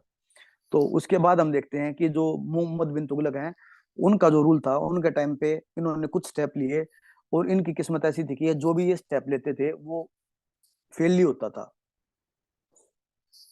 तो जो सुल्तान मोहम्मद बिन तुगलक हैं, तो इन्होंने काफी नई नई इनोवेटिव पॉलिसीज को अडॉप्ट किया था। और उनमें अगर एग्रीकल्चर की फील्ड में हम देखें ना, तो इन्होंने एक नया डिपार्टमेंट बनाया था जिसका नाम था दीवाने कोही। तो ये दीवाने कोही डिपार्टमेंट एग्रीकल्चर से रिलेटेड डेवलपमेंट को देखता था। फिर हम अपना देखते हैं कि जो सीड हैं वो भी प्रोवाइड कराए जाते थे कल्टीवेशन के लिए, और जो एडवांस लोन है जिनको हम टकावी लोन पढ़ते थे, वो भी दिया जाता था पीजेंट्स को, फार्मर्स को। तकावी है लोन है जी, एडवांस लोन दिया जाता था, उसको बोलते थे तकावी लोन। तो इनका एक अनदर जो एक्सपीडिशन था, जो इन्होंने एक्सपेरिमेंट किया था, वो था कैपिटल ट्रांसफर करने का। तो जो सुल्तान मोहम्मद बिन तुगलक वो डिसीजन लेते कि कैपिटल को दिल्ली से देवगिरी शिफ्ट करेंगे, और वो दोनों एरिया को कंट्रोल करेंगे वहां से, दिल्ली को भी और दौलताबाद को भी। तो जो अपना बरनी है, वो लिखते हैं कि जो सेंट्रल लोकेशन थी उसके चलते ये है। जबकि इसमें जो अनदर स्कॉलर है इब्न बतूता, वो लिखते हैं कि जो कैपिटल ट्रांसफर करने का जो रीजन था, वो अपना जो उस टाइम के जो देवगिरी में जो रूलर थे, उनसे, उनके जो नोबल से, जो उनकी जो सिटीजनरी थी वो परेशान थी। तो उन्होंने सुल्तान को बोला था कि आप कैपिटल को यहाँ शिफ्ट कर लो। इस रीजन को मेंशन करते हैं अपना इब्न बतूता। और जो अनदर स्कॉलर हैं, वो बोलते हैं कि जो नॉर्थ वेस्ट से जो मंगोल थ्रेट इमर्ज हो रहा था ना, तो उसको अपना ये, उससे बचने के लिए अपना ये कैपिटल को शिफ्ट किया था इन्होंने। ठीक है।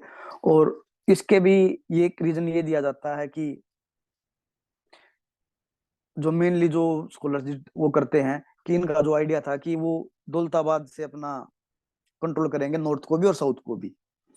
तो जब दिल्ली से इनका जो मूवमेंट स्टार्ट होता है, माइग्रेशन स्टार्ट होता है, तो उसमें जो कॉमन पॉपुलेशन थी उनको दिल्ली में रोक दिया गया था, और जो नोबिलिटी थी और जो क्राफ्ट्समैन वगैरह थे, सिर्फ वो ही सुल्तान के साथ गए थे।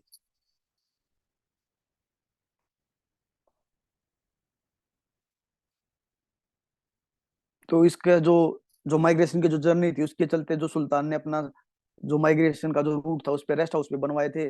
बट ये जर्नी इतनी लंबी थी कि जो बहुत सारे जो इनके साथ माइग्रेंट थे, उनकी डेथ भी हो गई थी। और बहुत ये उस टाइम पे गर्मी और ट्रेवलिंग बहुत हार्ड थी, तो उसके चलते ये इनका जो एक्सपेडिशन था ये फेल्ड हो गया था। और जब ये दौलताबाद पहुंचे तो इन्हें ये पता लगा कि जैसे ये अपना दिल्ली से साउथ को परमानेंट कंट्रोल नहीं कर सकते, उसी तरीके से ये दौलताबाद में रह के दिल्ली को कंट्रोल नहीं कर सकते। तो इन्होंने वापस दिल्ली मार्च करने का डिसीजन ले लिया था। तो ये इनका जो ट्रांसफर, कैपिटल ट्रांसफर करने का जो डिसीजन था, ये सही नहीं रहा।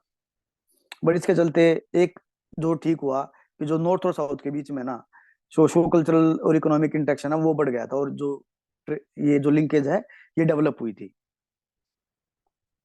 फिर इनका जो अगला एक्सपेरिमेंट था वो था टोकन करेंसी को लेके। तो ये सुल्तान अपना थे, इसके बारे में जो अपना बर्नी है वो लिखते हैं कि उस टाइम पे ट्रेजरी एम्प्टी थी, तो सुल्तान ने अपना जो था उसके चलते इन्होंने एक नई टोकन करेंसी को इशू करने की सोची थी। और ट्रेजरी के खत्म होने का जो एक रीजन बताते हैं कि जो मोहम्मद बिन तुगलक थे वो काफी जनरस थे, उसके चलते इनको ट्रेजरी को काफी नुकसान हुआ था।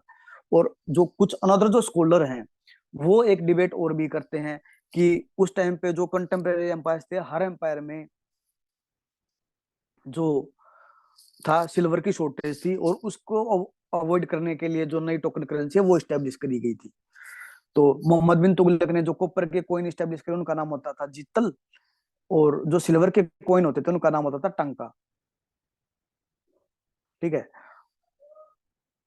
और इन्होंने जो नया जो कॉइन थे ना, अपने जो कॉपर कॉइन थे, उनके प्राइस को इक्विवेलेंट कर दिया कि जो कॉपर के कॉइन है वो टंका के इक्विवेलेंट है। तो ये इंडियन हिस्ट्री में या वैसे हिस्ट्री में एक ही चीज देखा जाता है कि कॉपर और सिल्वर एक ही प्राइस पे चेंज हो रहे थे। और जो लोगों ने फोर्जरी की, वो अपने घरों में क्या करते थे कि कॉपर के कॉइन बनाते थे और ट्रेजरी में से जाके असली में सिल्वर के कॉइन एक्सचेंज करवा लेते थे। तो जो मिंटिंग थी उसको रेगुलेट नहीं किया गया था। और जो है, जो ट्रेडर्स थे और जो कॉमन पीपल थे, उन्होंने इस आइडिया को एक्सेप्ट किया। और ठीक है,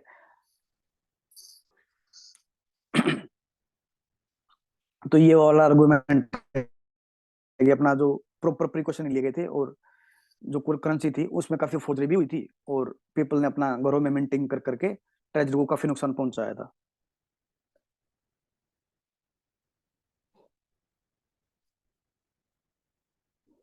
ठीक है, तो उनका जो ये एक्सपीडिशन था ये भी फेल हो गया था।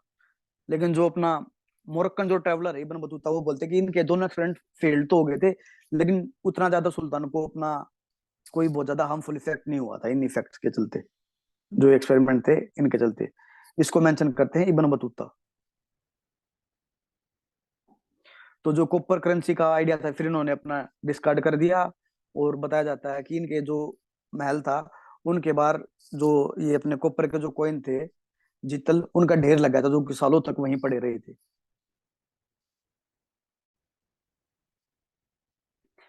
फिर ये अपना इनके जो दो एक्सपीडिशन थे, खुरसान एक्सपीडिशन और जो कुर्चिल एक्सपीडिशन थे, वो फेल हो गए। तो खुरसान में अपना नॉर्थ वेस्ट में जाके कंधार वाले एरिया को कॉन्कर करना चाहते थे, और अपना जो करचिल में है ये अपना हिमाचल वाले एरिया में जो ट्राइब्स थे और जो चाइना की तरफ से जो था उनको कंट्रोल करना चाहते थे। तो ये दोनों इनके एक्सपीडिशन भी फेल्ड हुए थे। तो इसका जो ऑब्जेक्टिव बताते हैं कि वो वैसे अपना एक साइंटिफिक फ्रंटियर डेवलप करना चाहते थे, जिससे अपना हिंदू कुश और अपना कंधार में जो इनका एम्पायर है थोड़ा सा रिलेटिवली क्लियरली डिफाइंड हो। ठीक है, पर हुआ क्या, जब ये खुरसान की तरफ जा रहे थे तो जो सेंट्रल एशिया वाला जो रीजन था उसमें तैमूर जो मंगोल थे वो अपना यूनाइटेड, उन्होंने अपना मंगोल्स को यूनाइटेड कर लिया था, और वो एक अनदर जो थ्रेट था वो इमर्ज हो रहा था नॉर्थ वेस्ट की तरफ से। तो ये जो खुरसान एक्सपीडिशन था उसके चलते फेल हुआ था। ठीक है, और जो हिमाचल जो हिमालय में जो इन्होंने कुर्चिल एक्सपीडिशन भेजा था, तो उनमें जो रीजन था और जो उस टाइम की जो ज्योग्राफिकल कंडीशंस थी और जो इनहोस्पिटेबल टेरेन और जो क्लाइमेट की जो इम्पैक्ट थे उसके चलते बताते हैं कि जो 10,000 की उन्होंने आर्मी भेजी थी उसमें से 10 ही वापस आए थे कोर्चिल एक्सपीडिशन से। तो इनके ये दोनों एक्सपीडिशन ये भी फेल्ड हुए थे। फिर उसके बाद ये करते हैं एग्रेरियन रिफॉर्म। तो एग्रेरियन रिफॉर्म में देखते हैं कि एग्रीकल्चर को इम्प्रूव करने के लिए जो इनके एफर्ट्स थे उनमें ये टैक्स को लगाते हैं दोआबा में, पर वो फेमाइन आ जाता है। तो टैक्स को रिड्यूस नहीं करते, तो जो अपना पीजेंट है वो रिबेल करते हैं।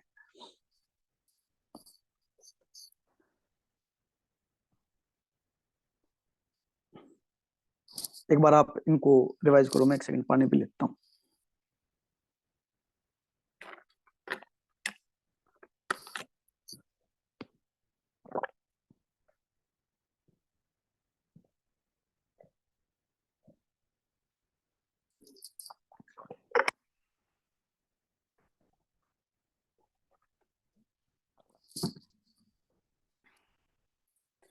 तो जो ये सुल्तान मोहम्मद बिन तुगलक थे ना, ये लैंड असेसमेंट को ही फॉलो करते, जैसे जो अपना ये अलाउद्दीन खिलजी ने किया था। तो बट जो इनका जो ऑब्जेक्टिव था वो अलाउद्दीन खिलजी की तरह नहीं था। अलाउद्दीन खिलजी चाहते थे कि जो प्रिविलेज क्लास हो उनसे भी टैक्स ले, और उनकी जो है ऑर्डिनरी जो पीजेंट्स थे उनके तरीके से उनकी पोजीशन पे भी ज्यादा इम्पैक्ट ना पड़े। जबकि जो मोहम्मद बिन तुगलक हैं वो ये चाहते थे कि जो स्टेट ट्रेजरी है उसको एडिक्वेट शेयर मिलना चाहिए। तो ये लैंड असेसमेंट करते हैं, और इनके जो रूल के टाइम पे जो गंजेटिक दोअब है वहां से जो पीजेंट्स अपना लैंड छोड़ के भाग जाते हैं, और उनको जो अपना आर्मी वो पकड़ के पनिश भी करती है। और जो मेन रीजन था जो पीजेंट रेबेलियन का, कि जो सुल्तान ने जो असेसमेंट किया था, लैंड असेसमेंट, वो ओवर एस्टिमेटेड था, और उतना जो रेवेन्यू था वो ट्रेजरी को नहीं जा सकता था। ठीक है।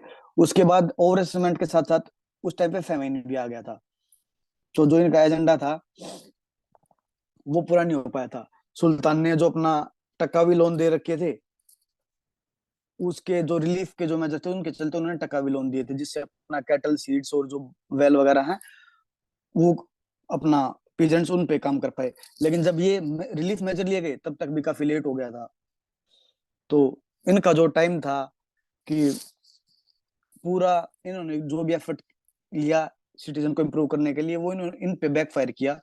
और इनके बारे में जब बर्नी ये लिखते हैं कि जब इनकी डेथ हुई थी तो जो प्रजा थी उनको राजा से अपना मुक्ति मिल गई थी, और जो राजा थे उनको प्रजा से मुक्ति मिल गई थी। इसके अलावा जो अपना हमने देखा था शुरुआत में इनके जो डिपार्टमेंट थे, एग्रीकल्चर का जो इन्होंने डिपार्टमेंट खोला था, वो था अपना दीवाने को ही या दीवाने अमीरे को ही। ठीक है। ये अपना जो लोन वाला जो आर्गुमेंट है, एक्सटेंडेड अपना लोन दिए थे इन्होंने, जो सुपीरियर क्रॉप से उनको भी प्रमोट करने के लिए कहा था कि अपना वीट को लगाओ बार्ले की जगह, और अपना शुगर केन लगाओ वीट की जगह, और ग्रेप्स और डेट शुगर केन है, ये सब इनकी कल्टीवेशन को प्रमोट करो। लेकिन जो पीजेंट्स थे वो इतने ज्यादा अपना एक्सपर्ट नहीं थे, और ये एफर्ट भी उनके फेल्ड हो गए थे।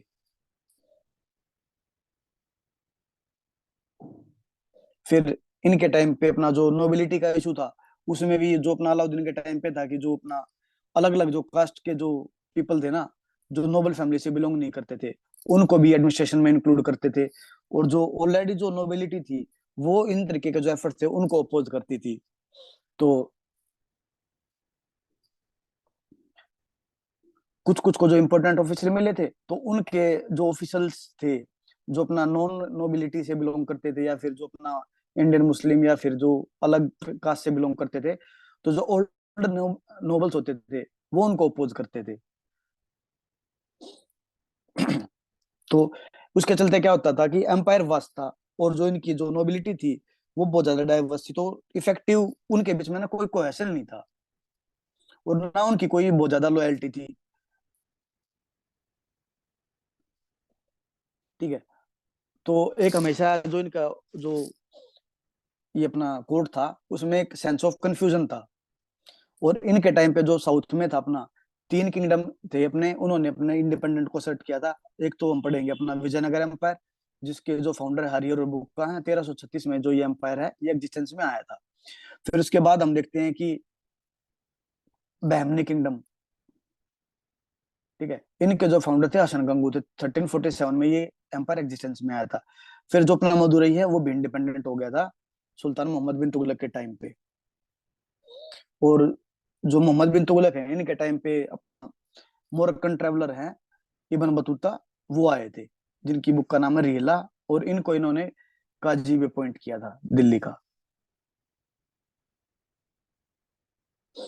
और मोहम्मद बिन तुगलक की पर्सनैलिटी के बारे में बोला जाता है कि ये काफी लर्नेड पर्सनैलिटी थी, और इनको लिटरेचर, रिलीजन, फिलोसॉफी, इन सब का काफी आइडिया था। और उसके अलावा ये पर्शियन और अरेबिक लैंग्वेज को भी जानते थे, और फिलोसॉफी, एस्ट्रोनॉमी, लॉजिक, मैथमेटिक्स, इन सब में एक्सपर्ट थे। बट इनका ही रूल ऐसा है कि इतने पढ़े लिखे जो अपना सुल्तान होने के बावजूद भी इन्होंने जो एक्सपेरिमेंट किए वो सब फेल हुए। और बट कुछ स्कॉलर ये भी बोलते हैं कि जो सुल्तान मोहम्मद बिन तुगलक थे वो अपने टाइम से वे हेड थे, और जो इनके रिफॉर्म्स थे उस टाइम की सोसाइटी के लिए सुटेबल नहीं थे। इन्होंने अपना आदिलाबाद एक फोर्ट बनाया था, और जो दिल्ली में एक सिटी है जहां पना वो इनके टाइम पे ही बनी थी। फिर हम देखते हैं अपना बदोनी वाला जो आर्गुमेंट हमने देखा था कि बदोनी लिखते हैं कि the sultan was freed from his people and the people from the sultan. तो इनको बाद जो इंपॉर्टेंट तुगलक रूलर आते हैं वो हैं फिरोज शाह तुगलक। तो जो फिरोज शाह तुगलक हैं वो इनके कजन थे, और फिरोज शाह तुगलक के टाइम पे कुछ नई टेरिटोरियल जो एक्सपेंशन था वो नहीं हुआ था। बट वो जो इनकी जो पुलिस ऑफ अपीजमेंट थी ना, उसके चलते जो तुगलक एम्पायर का जो लार्ज एरिया था उसको वो काफी हद तक सफल रहे थे कंट्रोल करने में। ठीक है। तो इनका जो एक प्राइम मिनिस्टर होता था जिसको वजीर बोलते थे, वो थे इंपॉर्टेंट पर्सनैलिटी इनके कोर्ट की, खाने जहान मकबूल, जो कि एक तेलुगु ब्राह्मण थे, जो कि इस्लाम में कन्वर्ट हो गए थे। ठीक है। वो इनको एडमिनिस्ट्रेशन में काफी मदद करते थे, खाने जहान मकबूल। ठीक है। और जो जब सुल्तान फिरोज शाह तुगलक अपना रूल स्टार्ट करते हैं, तो तुगलक एम्पायर में डिसइंटीग्रेशन होने के चांसेस थे। तो उसके चलते इन्होंने जो ना साउथ इंडिया में जो इंडिपेंडेंस, जो अपना जब हमने देखा था कि मोहम्मद बिन तुगलक के टाइम पे इंडिपेंडेंट किंगडम आ गए थे, या और कोई भी जो किंगडम अगर इंडिपेंडेंट असर्ट कर रहा था ना, तो उसको बहुत ज्यादा कंट्रोल करने के बजाय जो सुल्तान मोहम्मद अपना फिरोज शाह तुगलक है, उन्होंने नॉर्थ पे अपना ये रखा, और नॉर्थ में इनके एम्पायर की जो यूनिटी थी वो फिरोज शाह तुगलक के टाइम पे मेंटेन रहती है। ठीक है।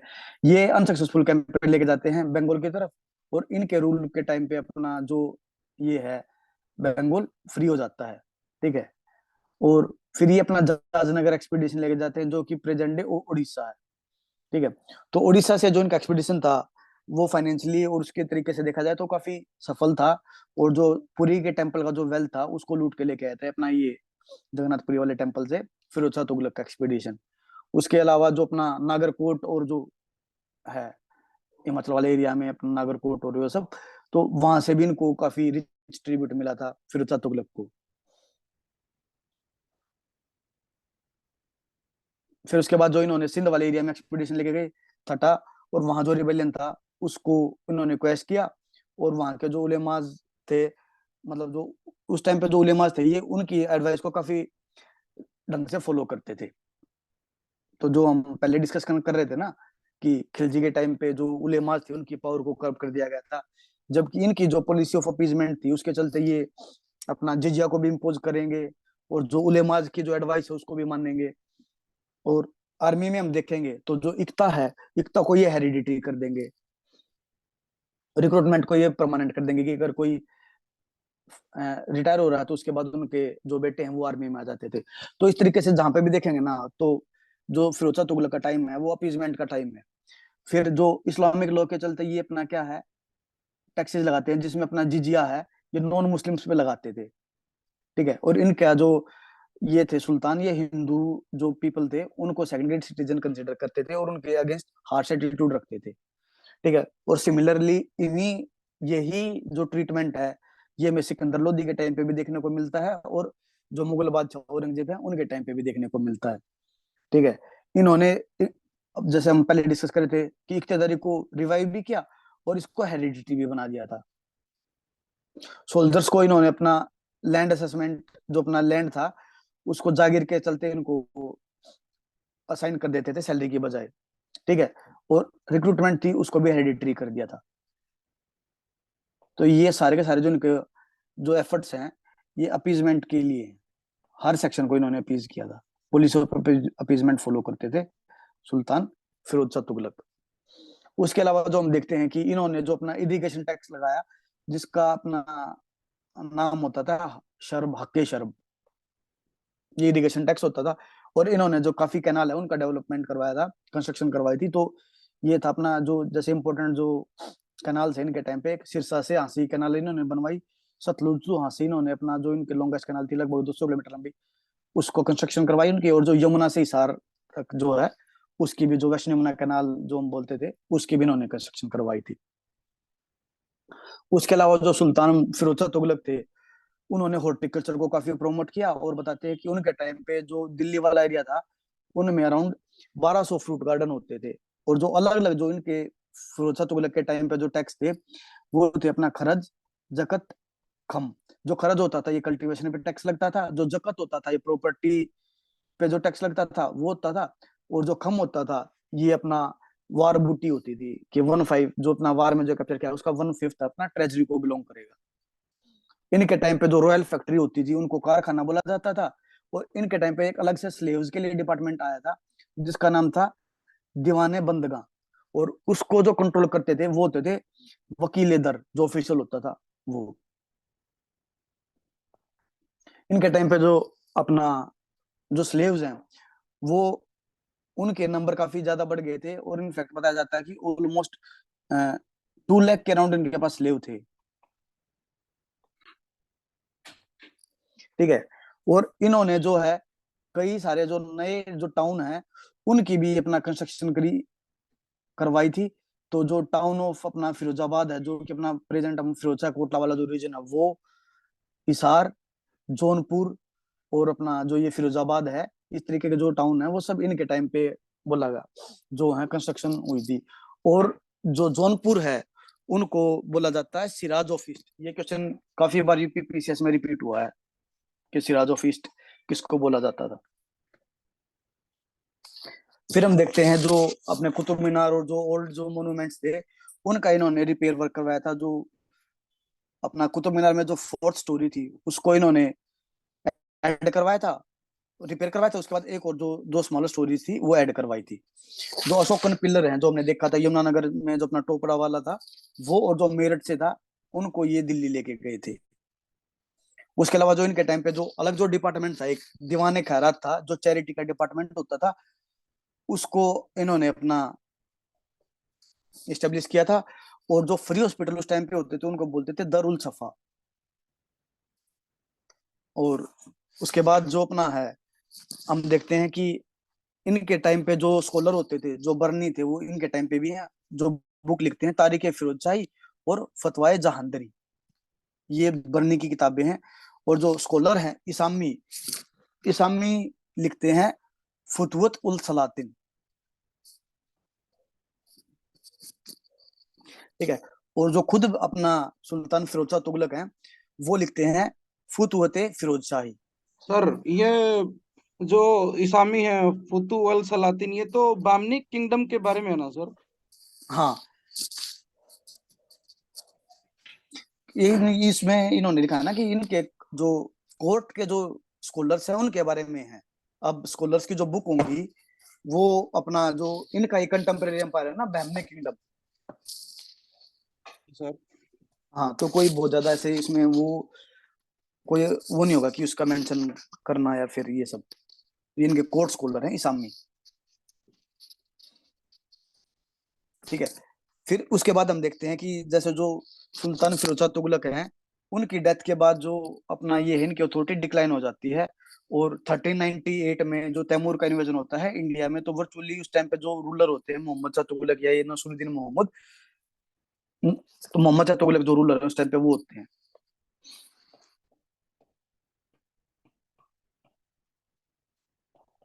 जब ये इनका इन्वेजन हो रखा होता है ना, तो उसके बाद जो रूलर आते हैं वो आते हैं नसरुद्दीन मोहम्मद। इनका रूल 1390 में स्टार्ट होता है और 1398 तक इनका रूल चलता है। ठीक है। और अपना जो इनके टाइम पे मालवा और जो गुजरात वाला रीजन है वो इंडिपेंडेंस डिक्लेयर कर देता है। और जो सेंट्रल एशिया में जो अपना तैमूर है वो टर्की, ईरान, ट्रांसोक्सिनिया, अफगानिस्तान और मेसोपोटामिया के रीजन्स को कॉन्कर कर लेते हैं। और 1398 में वो अपना इंडिया में इन्वेजन करते हैं।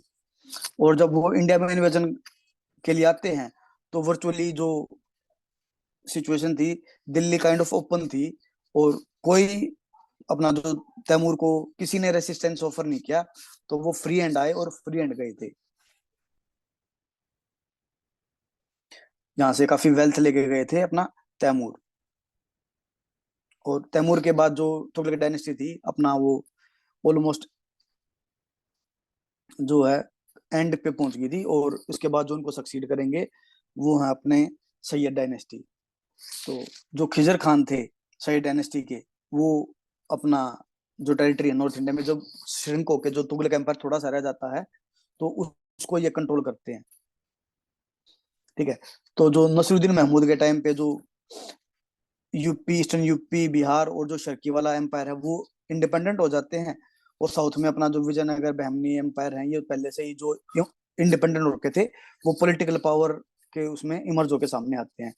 और फिर इसी टाइम पे अपना गुजरात मालवा जो कंट्रोल्ड एरिया थे अपना तुगलक के भी और खलजी के भी, वो अपना इंडिपेंडेंट हो जाते हैं। और राजपूत स्टेट है तो वो भी अपना इंडिपेंडेंट को असर्ट करते हैं। तो जो ग्रैंड स्केल एक्सपेंशन था फिरोज शाह तुगलक के टाइम पे और मुगल अपना मोहम्मद शाह तुगलक के टाइम पे, मोहम्मद बिन तुगलक के टाइम पे, वो घट के एक छोटी सी टेरिटरी में कन्वर्ट हो जाता है Tughlaq empire by the end of Tughlaq dynasty. तो ये था अपना तुगलक।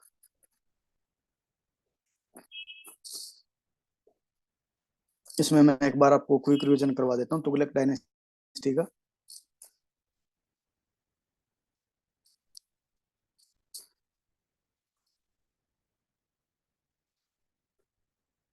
तो देखो, पहले जो इनके फाउंडर हैं, जो इम्पोर्टेंट, जो इन्होंने जिस फाउंडेशन लेकर थी, वो थे गयासुद्दीन तुगलक।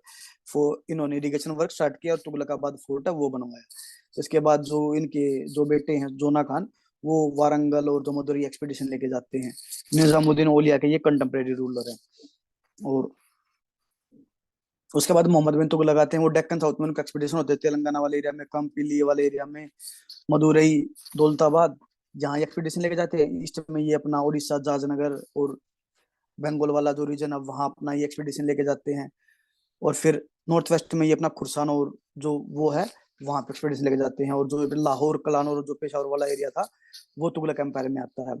फिर जो हम अपना मोहम्मद बिन तुगलक के एम्पायर में जो एक्सपेरिमेंट हुए थे अलग अलग जो सुल्तान ने किए थे, वो देखते हैं।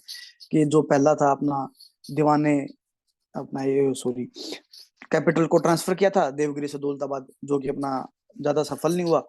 फिर हम देखते हैं कि टोकन करेंसी लेके आए थे, जहां इन्होंने जितल था अपना जो कॉपलेट करेंसी उसको स्टार्ट किया था, वो फेल्ड हो गया था। फिर हम देखते हैं कि जो कुर्चिल एक्सपीडिशन और जो खुरसान एक्सपीडिशन है इनके, वो फेल्ड हो गए थे। और जो एग्रीकल्चर की फील्ड में जो इन्होंने रिफॉर्म लेके आए थे, टैक्सेशन, लैंड असेसमेंट और जो टकावी लोन और जो क्रॉप को जो ये प्रमोट करना चाहते थे, वो जो सारे एफर्ट्स थे वो फेल हो गए थे। तो उसके अलावा जो नोबिलिटी में था, वहाँ जो था अपना एक नोबिलिटी थी, कोहेसिव नहीं थी। और जो अपना नॉन टर्किश नोबिलिटी और जो अपना टर्किश नोबिलिटी थी, उनमें राइवलरी रहती थी।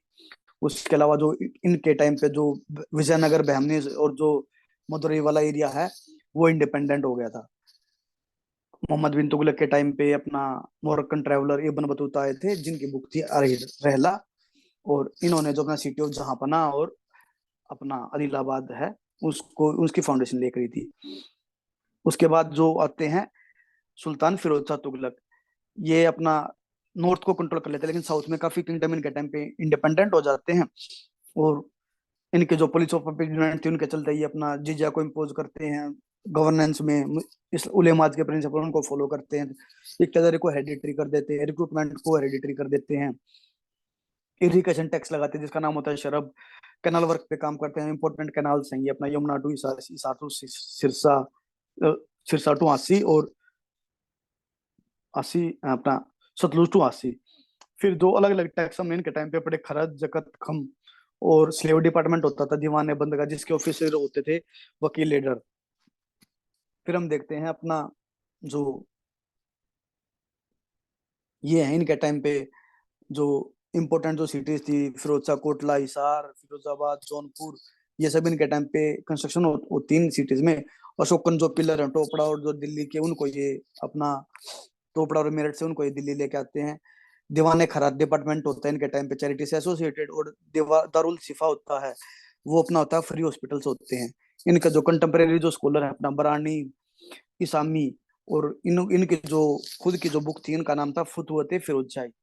फिर इसके बाद जो अपना नसरुद्दीन महमूद आते हैं, जो जिनके टाइम पे अपना ये जो मंगोल है इन्वेजन, वो भी होता है। और अपना जो ये रीजन्स हैं, यूपी, बिहार, उड़ीसा, बंगाल, विजयनगर, बहमनी किंगडम, ये पॉलिटिकल सेंटर इमर्ज होते हैं। गुजरात, मालवा और जो राजपूताना वाला एरिया है, वो अपना आपको इंडिपेंडेंट डिक्लेयर कर देता है। तो ये थी तुगलक डायनेस्टी।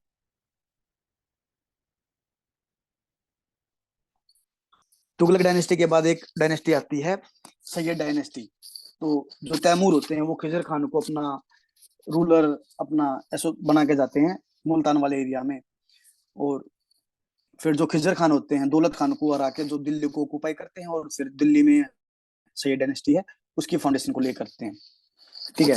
और जो अपना बताते हैं कि जो ये सुल्तान थे ना, खिजर खान, इन्होंने सुल्तान का टाइटल नहीं लिया था, ये अपने आप को रैयत आला बोलते थे। और जो स्कॉलर हैं या सिरंदी, उनकी बुक का नाम है तारिक मुबारक शाही। तो या सिरंदी लिखते हैं कि जो ये सैयद डायनेस्टी के जो डिसेंडेंट थे, ये प्रोफेट मोहम्मद के डिसेंडेंट थे। तो खिजर खान के बाद जो इनकी डायनेस्टी में जो अलग रूलर आते हैं, मुबारक शाह, मोहम्मद शाह और अलाउद्दीन शाह, ये आते हैं। और 1441 में 51 में ये डायनेस्टी खत्म हो जाती है। तो जो ये डायनेस्टी होती है, सैयद सिंह के टाइम पे जो कटेहर, बदायूं, इटावा, पटाली, ग्वालियर कंपनी, इन एरियाज में अपना रिबेलियन होता है। और जो सुल्तान या जो रैयत आला है वो इनको कंट्रोल नहीं कर पाते, क्योंकि जो नोबिलिटी है वो ही इनमें कंस्पायर कर रखी होती है। और जो अपना ये आलम, जो ये थे आलम शाह जो रूलर थे, जो अपना इसके बाद जो रूल पे आते हैं, वो बहलुल लोदी को बुलाते हैं और उनको बोलते हैं कि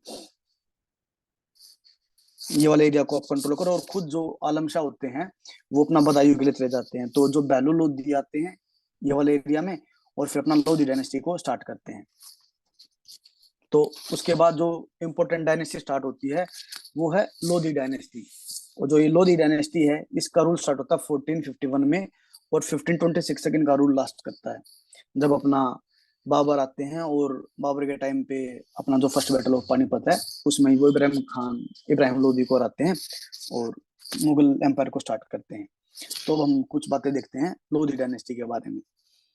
तो ये हैं, ये अफगान थे।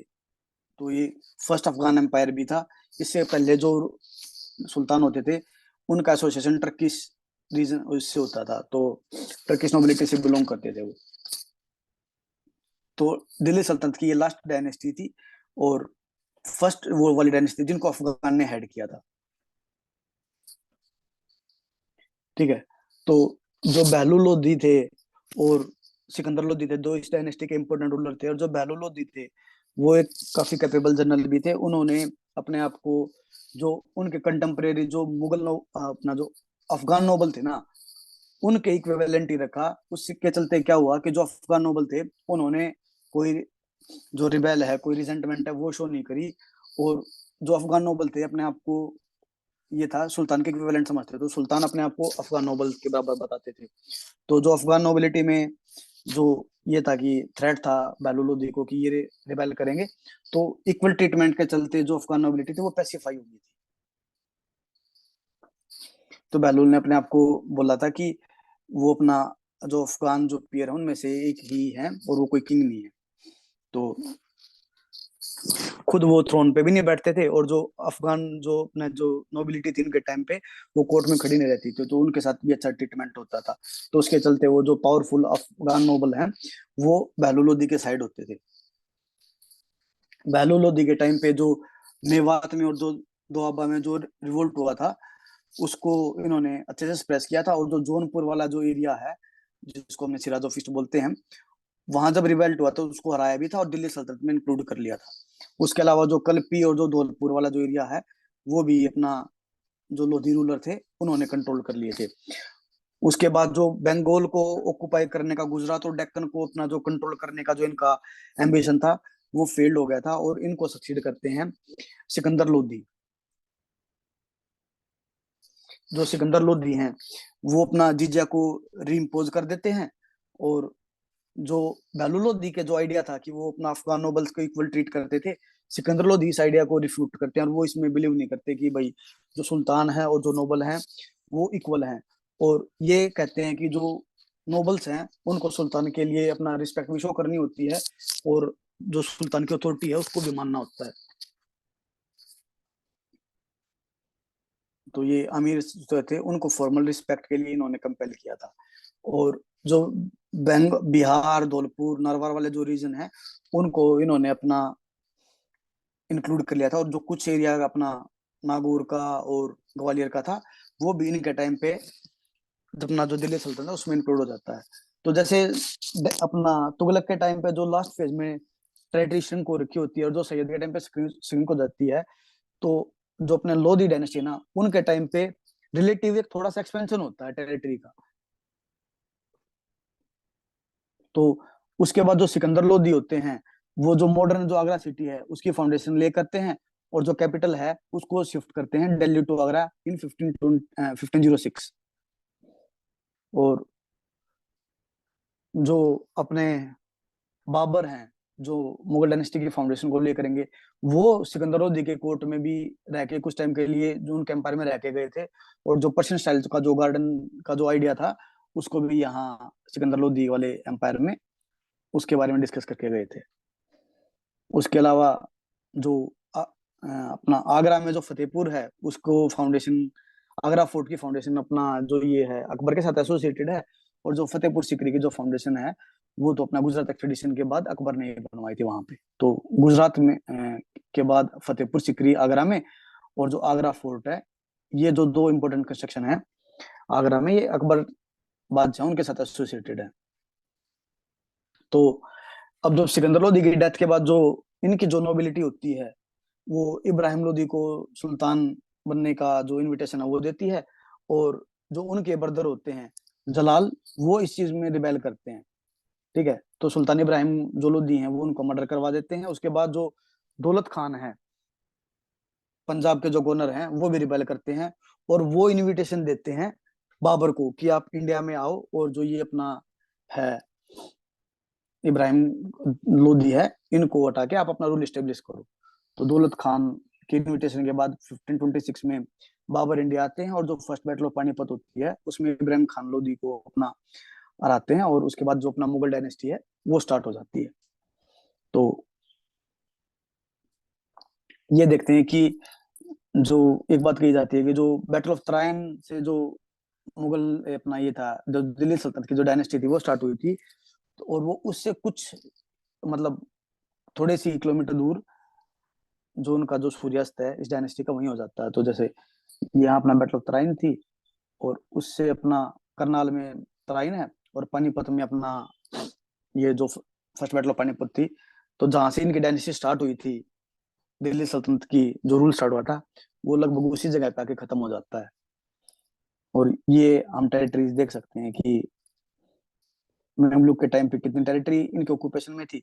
फिर जो अपना ये वेस्ट के जो ऑक्यूपेशन थे, हमने देखा था कि गुजरात और जो रणथंभौर चित्तौड़ जालोर वाला एरिया था, ये अपना अलाउद्दीन खिलजी ने अपने डायरेक्ट कंट्रोल में लिया था, और यहाँ जो साउथ के जो रूलर थे उनसे ये अपना ट्रिब्यूट लेते थे। फिर हम देखते हैं कि इस पॉलिसी को रिवर्स किया तुगलक ने। तो जो साउथ में जो ये जो किंगडम इन्होंने एनेक्स किए, इनको फिर अपना तुगलक एम्पायर में इंक्लूड कर लिया गया था। तो टेरिटोरियल एक्सपेंशन तुगलक का सबसे ज्यादा था। फिर हम देखते हैं कि अपना जो ये तुगलक डायनेस्टी जब खत्म, जब अपना डिक्लाइनिंग फेज में होती थी, तो पहले ये जो साउथ वाला एरिया है ये अपना इंडिपेंडेंट असर्ट करता है। यहाँ अपना विजयनगर, बहमनी और मदुरई ये इंडिपेंडेंट होते हैं, और फिर इवेंचुअली धीरे धीरे अपना बंगाल वाला और जो ये उड़ीसा वाला एरिया था और गुजरात, और फिर ये अपना ये सही डायनेस्टी के टाइम पे पावर थोड़ी सी सिकुड़ के इतनी रह जाती है। और फिर जो एक रिलेटिव थोड़ा सा एक्सपेंशन का फेज आता है वो आता है लोधी डायनेस्टी के टाइम पे। तो ये था अपना दिल्ली सल्तनत। तो आज की क्लास में हम इतना ही रखते हैं। कल जो उनके जो डेवलपमेंट होंगे अपना दिल्ली सल्तनत के, जो सोसाइटल, इकोनॉमिक और जो थोड़ा बहुत अदर जो टॉपिक्स बचे हुए हैं, उनको अपना कल की क्लास में रख लेंगे।